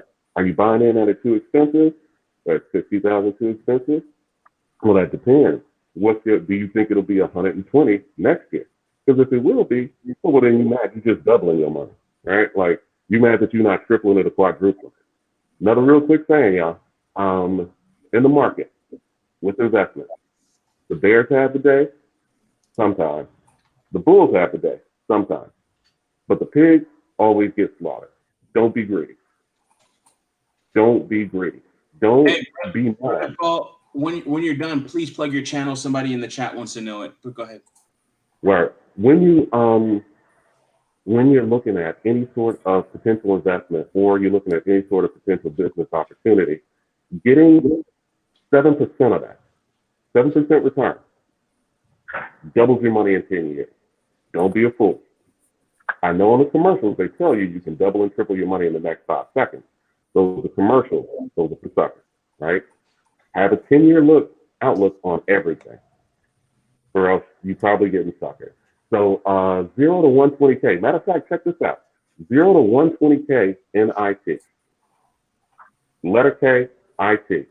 0 to 120K in IT. That's $10,000 per month. It don't matter how simple you are, everybody gets that. $10,000 a month, right? And I'm from the south side of Chicago. I'm not a fancy cat. I do not have fancy needs. I do not have a fancy upbringing. But I do know this. There ain't a lot of people that's where I'm from, where I'm at. It's something to this stuff. No. So cats need to do this stuff. And like it's important to actually talk about long-term investing and actual long-term mindset. So that's very important in terms of your decision making. But go ahead. You were saying. No, absolutely. Like these things are all holistic, but until cats get on this kind of level, then they don't. It's like talking to them about the weather on Mars. It don't make any sense to them. You got to they get have no connection to it. exactly. You got to get somebody a $5,000 check or $10,000 check before they can think anything about investment. Because if you look up the stats, I read an article that said that the average American cannot afford a $400 unexpected expense. $400. Yeah. These cats ain't thinking nothing about investment, man. Like it's like if you just start talking Greek to them or Chinese, they don't know what the hell you're talking about. So you got to give them two $5,000 checks. Once they get that, the first $5,000 check they get, they're gonna be paying all kind of old bills. Second $5,000 check they get, yeah, they might go put down on some goofy car or whatever like that. And God bless them, we done all done it. Right? Like mine was a couple of Jeep Grand Cherokees, man. I had like 3 of them in one car. But yeah, we all young. But then after that, they're gonna figure out, oh my God, like this money that I got sitting in the bank. Bank of America ain't doing nothing but like bleeding me dry off a little silly ass fees every single second every time I move or cough or fart or breathe. Right? Like I gotta take this money and I gotta make me some money. And then they get into that discussion. But I think that initially what you gotta do is get them to the point where they can actually do that. And some of these big technology firms are so thirsty for talent to be able to implement their technology that they've given away like the training for free. So yeah, I think that it's a confluence of 2 or 3 things that we need all coming together at one time. I think it's an amazing time. And I think if we take one additional extra step of taking a little bit of time to share out this information with those that are new, or with those that are curious, I really honestly see, and I'm watching this from half the world away, but like in the States, man, it ain't no great resignation. There is no great resignation. What's happening is companies are being forced to pay people what they're worth, and they hate it. And they complaining about it. There's no great resignation.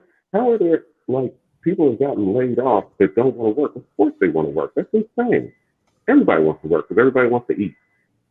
Hey, wait, give me we're over about 3.5 hours, man. I got to get dinner together. We're gonna eat. Wait a minute, Grizz, you said. Can you link Paul's channel? Paul, can you shout your channel out? Yeah, Paul. I was gonna say you should be modded, bro. Where it is 0 to 120K in IP. No, I'm saying you should be modded. Can you post it? You should be modded. You should be able to. You might not be able to. Just tell me what it is. Here. As a matter of fact, I'll drop it into the private chat. Hold on a second. Okay, all right. Drop it into the private chat. We just had somebody come up, but I got to end this. I was gonna try to launch another live stream like later tonight, but I got dinner cooking. That's why I've been kind of.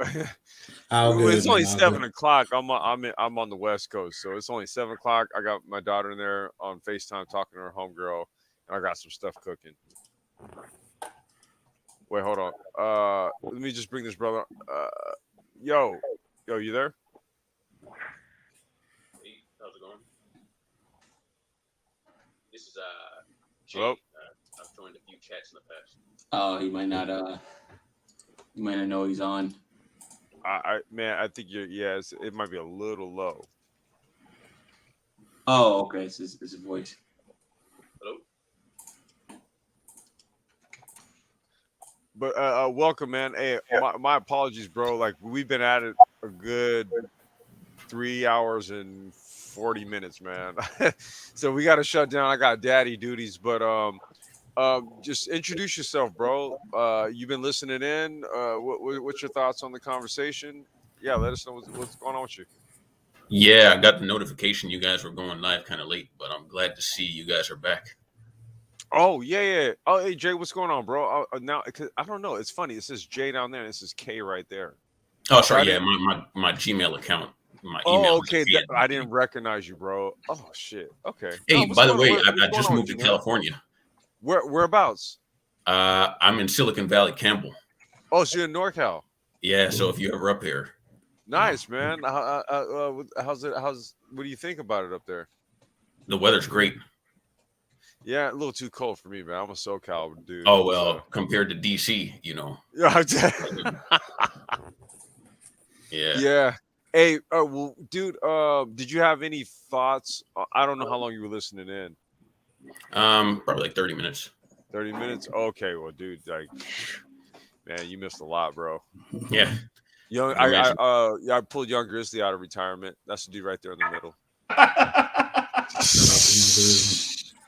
So he basically blessed you guys for about a good 2.5 hours, bro. Like we spent the first hour. We were kind of going through how IoT applies to my field, his field, engineering cannabis field, Mike V's field, and then we did we did a Young Grizzly deep dive, and yeah, I got the Raspberry Pi right here. Yeah, man, that's my thing, bro. That's the platform. there My you platform go. of choice. There you go.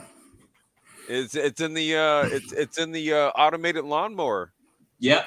That's what I'm Actually, using. Yeah, The brains of my lawnmower. Yeah, you gotta check the playback, man.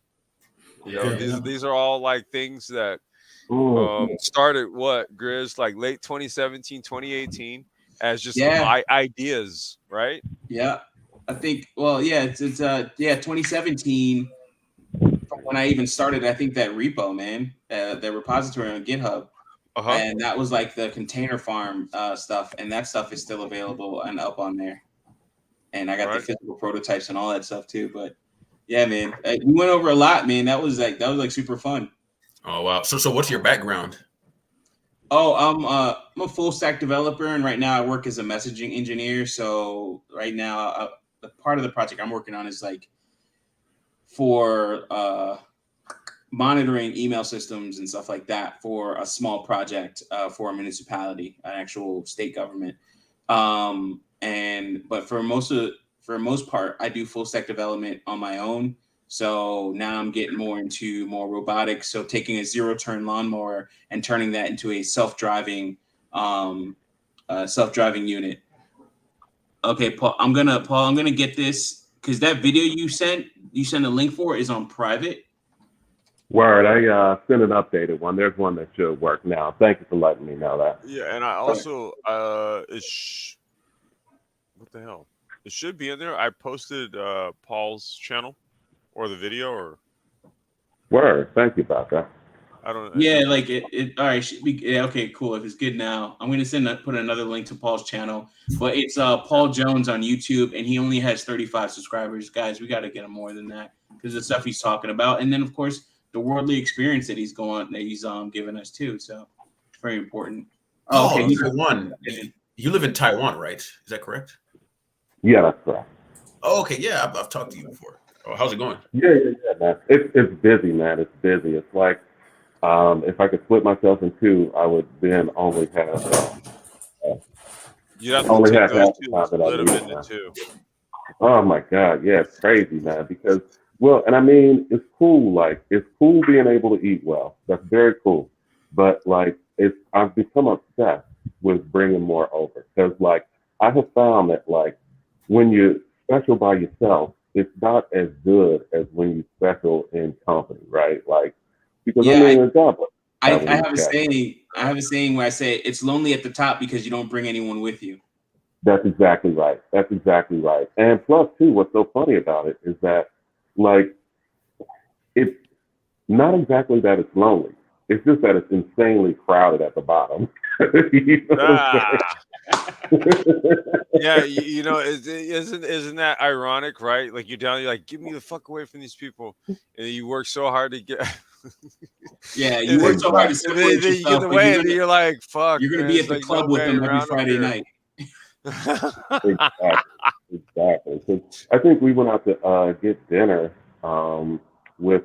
There's literally 2 other Black families that live in Taiwan that we know of, And we went out to go out and get dinner with one of them, and we were sitting there eating. And man, it's like you're a minor celebrity, man. Like, and it's cool when it's good and all this other stuff like that, man. But I like for there to be more people to chop it up with, right? Like, that's an important part of life. Yeah. And I just want more people in it, man, because like the more people that are in it that have my values and my experience, like the better represented I am. Now I can represent myself perfectly fine. I'm good with that. But like again, like to get to the top of the mountain is a wonderful thing. But like if you can become a tour guide and then just bring cats up there like one after the next, after the next, after the next, after the next, it's much better. It's much better. Yeah, and it's important to not just only build a foundation, but build a community around you that foundation, that people can stand on that foundation, stand on you, and then you can bring them up. One of the things that is I call him my brother at this point, best friend, former business partner. He got me out of a lot of shit, and just by getting me a job, and the job was for $75K, and like bro. Somebody that can get you a job for $75K, like, breathe, man. Gotta have a network, man. Your network is your net worth. Yeah, your network is your net worth, right? And then next thing you know, now I'm looking at at my current job making $125K, and then still doing stuff for even my last job and consulting, and then of course talking with you guys. Complex is like, yo, Mike, I got this. I want you to do this, so on and so forth. That was And that's literally like on the his important ass part of it. today. It was like, no homo. I was just like, yo, hey, man, if you're there, man, I got projects. Right. It's like, I need you. He didn't say I was like, yo, you write APIs? Yeah, you're right. Yes. And that's kind of the beauty of it. And like, that's what, especially the Black Brain Trust, that's what you guys have always been pushing since AEIOU days. Yep. That's what this channel was called before. Yeah. The Black Brain Trust. Yeah. So it's just like before, like, during those times in building, like, what you guys have so far. I mean, I remember, single digits, in terms of subscribership, double digits, triple, and now you're looking at 4K. It's just like, it's beautiful to see it. And then actually having, what's crazy is like, you got 24 watching right now, and we appreciate the likes and everything. But it's just like, those 24 people, those are people that are looking to make 75K plus to 6 figures. And then also doing things to maximize the bang for their buck, moving to Taiwan, moving to rural Georgia, moving to other states, North Carolina, South Carolina. Shit, out of LA. If you're in California, just get the hell out of LA. Shit. Right. Yeah. Go to Nevada, go to Texas, and all these other places, and getting more bang for your buck out of that 6 figures, to where now you're taking that money and talking the stuff Paul was talking about, which is doing more investing, which is something that I'm totally on. And then, of course, understanding, going further, having a 5 to 10 year outlook or a retirement perspective in terms of what you're doing. Like, and that's like my thing. Like, I want to buy land and put pine trees on it, or pecans, some income producing stock plant. Like a plant or crop. Yeah. A crop. That's the word I was looking for. As it said stock instead. But yeah, so thank you for that. So it's just like, these are the things that it's just, okay, get the skill, and there's so much free stuff, free code camp, Udemy for cheap courses. What's it called? There's all types of websites that have their learning platforms, Khan Academy, a tin tree or something tree or frog tree. I forgot which. Yeah, I know what you're talking about. Yeah. And guys, check out the channel. I'm literally putting together piece by piece by piece by piece. Like, this is what you do. Get a sheet of paper. This is what you write down. These are the places that you go. This is what you decide. Here, where you get the jobs reports. Here's where you find, like, what technology you think is more interesting. But what I have found is this: get cat's feet in the door, because once they walk in the door, they can go any one of a million different directions, right? Because you think about like site reliability, any sort of admin, any sort of that stuff. You touch so many of these technologies. You're doing so much with all of them that, like, from that point, do you want to do ML? Do you want to do AI?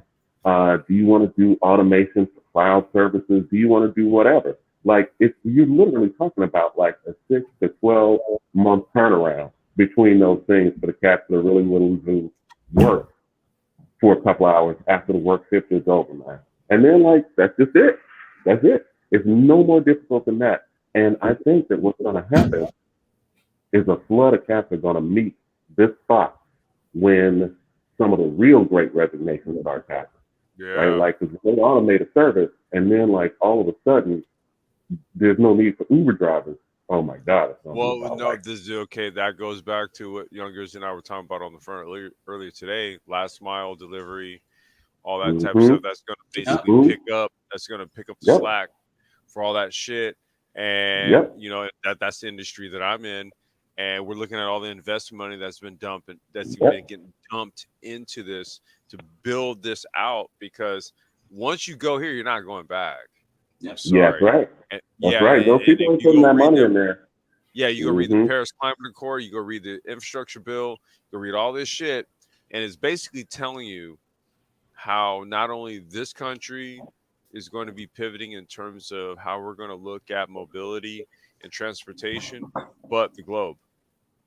Matter of fact, I tell you what, too, like coming over to this spot, these cats do scooters like it is unbelievable, man. Like, and there is a lot of very advanced battery technology being implemented in small and medium sized scooters and in vehicles in China. Like, China right now is going through a whole bunch of stuff with their own type of Lehman Brothers style collapse. But I can almost guarantee Yeah, you, give it Evergrande. a Evergrande, man. It's a Hmm. hot ass mess. But Yep. listen, give it a year, give it a year and a half. What's getting ready to happen is that China's going to introduce about like maybe I think about 15, 20 different brands of electric vehicles that are all comparable in some way to Tesla. Like really, the quality of these vehicles are better than Oh anybody's yeah. able to. Oh yeah. Like Like, I'm trying to think of his name. And y'all, I'm gonna have to cut this short. I'm gonna have to run because literally it's been 3 hours and 50 minutes. And I gotta go do some shit. Yeah, but there's oh god, what the hell's his name? He's on YouTube and he talked about the Chinese vehicles that would make it to the shores here in the US. They're saying that, and I already know this. I mean, you got companies like Neo, you have there's Neo, Lucid, Xpeng. who? mm-hmm. Xpeng, I think. Xpeng. Yeah. Xpeng. There's a few. There's about 3 or 4, right? And then there's the Geely Motor Group that has a brand also. That's the same group Brother. that acquired Volvo. Now, the thing is that once China is able to basically break through the barrier and get those cars in here, they're not bringing the cheap shit. Done. Yes, it's done, man. It's They're not done. bringing the cheap Once that shit. Just happens, just so you guys know, whatever when that barrier is broken, they're able to get those cars through here. You're gonna get some shit that's Tesla level or well, Neo. Neo is above Tesla level. They own the Nürburgring record. They own Circuit of the Americas record. They own every fucking record when it comes to not only an electric car, but how fast an electric car gets around a track on its own with no driver, self-driving. Whoa. Neo's a Chinese company, okay? So I'm just saying I'm that's what. invested. I bought their. I have their stock. Okay, got to there think you about go. the fact that Not doing great, but I have it. Well, so they're not doing great because the thing about it is that what. And dude, we gotta cut this short, dude. We're going on 4 hours. I gotta. But the Rivian, Faber just put Rivian. Okay, but the reality here is that if what China does is they release the Neo what is it, the EP7 or the EP1? I think it was. I'm trying to remember the name. The name of the car, and they float that out there, and like I said, it eats up every fucking record you can imagine, whether it's a driver or autonomous, all speed records, track records, every goddamn thing. What is that a signal? Because you notice Audi, Mercedes Benz, Porsche, Ford, Chevrolet, you name who's put something out there to challenge them outside of Volkswagen? Yeah, now Silverado is going electric. Yeah, VAG Group's they put out the I'm trying to remember what it was called. They put out a car, and it's comparable to the Neo One, the Neo EP1, but they were the only ones. No one else yet. So I'm just saying. So when China they float some shit like that out there, they go, well, what the hell else do you think we got in our back pocket? And the problem is that a lot of countries, what they don't want to do is, even though they need to open up the business to China, because a lot of what they source for their own products comes from where? China itself, right? Right. See, so China's going to now make availability things contingent upon access to the industry, access to markets. That's why I said when China brings cars to the U.S. market, let me tell you something. They're not going to bring any bullshit. They're going to bring some shit, and it's going to be Tesla quality or above. Right, with new features such as battery replacement. It's going to be shit that they were like, well, we're going to hold this in our pocket. Yeah. Paris Climate Accord makes the global markets as such that it's advantageous and favorable to who? China. They're trying to cut internal combustion engines and all that shit. Grizzly, we were on the phone. We was on the phone earlier this morning talking about all this shit. Yeah. It's already written in stone. Go back in the goddamn Brain Trust playlist. We've been covering all this shit. We've been telling you the global pivot to electric, all that. Remember I was telling you about Invest in Canada? Remember I was telling you about Invest in Canada, the commercial I saw? Yeah. Way too much now Canada's pivoting to be a competitor to China as the EV supplier, because Canada has the ability to produce not only batteries but cars. Yeah. So they're like, well, look, in the US, if what we can do is via this new North American Free Trade Agreement, which we can't call NAFTA anymore. I forgot, it's called something else now, right? Mm-hmm. But via this new agreement, parts manufacturing in Mexico. We've got battery manufacturing, electronics manufacturing done in Canada. Then we do what? I don't know, assembly, distribution, sales in the US, right? So this is kind of like the new landscape of how shit's being done. But this is all being done to do what? Compete against China. Right. Yeah. The monster that they created. And then China's going on to create the same monster on the continent of Africa. Oh, God damn it. Along with the rest of the Look, US. I got to cut this goddamn stream short because that's just going to go a whole another fucking hour and a half. Hey, guys, last words. Thank you guys so much. And great past year performance. Yeah, thank you guys so much. I did put links to my portfolios. It's not like the actual values, of course, but those are my Roth IRA, and those are my portfolios that I've used. And I've had what is it? You're showing your work. Yeah, so for investing and stuff. I talk about that on my channel as well as programming. So you guys can always subscribe to Young Grizzly. It's just a picture of a colorful bear. Which are you gonna be back around here? I mean, you only gave this channel its name, Yeah, man. If you want to I'm gonna fucking rip you, bro. Yeah, bro. If you want to talk more about it, man, it was great. And I'm gonna hit you, bro. I got your number, dude. I'm gonna hit you. Yeah, bro, you've had my number for years, man. Yeah, no, I'm saying, dude, we're gonna do this again. We're gonna do this. We're gonna do this regularly. Fuck that. We're gonna do this regularly, and then you're gonna do your shit, and we're gonna share it, and that's what we're gonna do. Hey, but yeah, thank you guys so much, and I appreciate you on. I'll leave it at that. All right. Before we go into 5 hours. Yeah, I know, right? Paul, Jay, you guys got anything on it, man? Before we break out? Oh, I'm good. Yeah, I'd love to hear more about your projects. I'll check out your channel. Yeah, sure. Yeah, please sub to Young Grizzly. Like I said, man, he gave this channel its name, bro. Mm-hmm. That's the guy right there.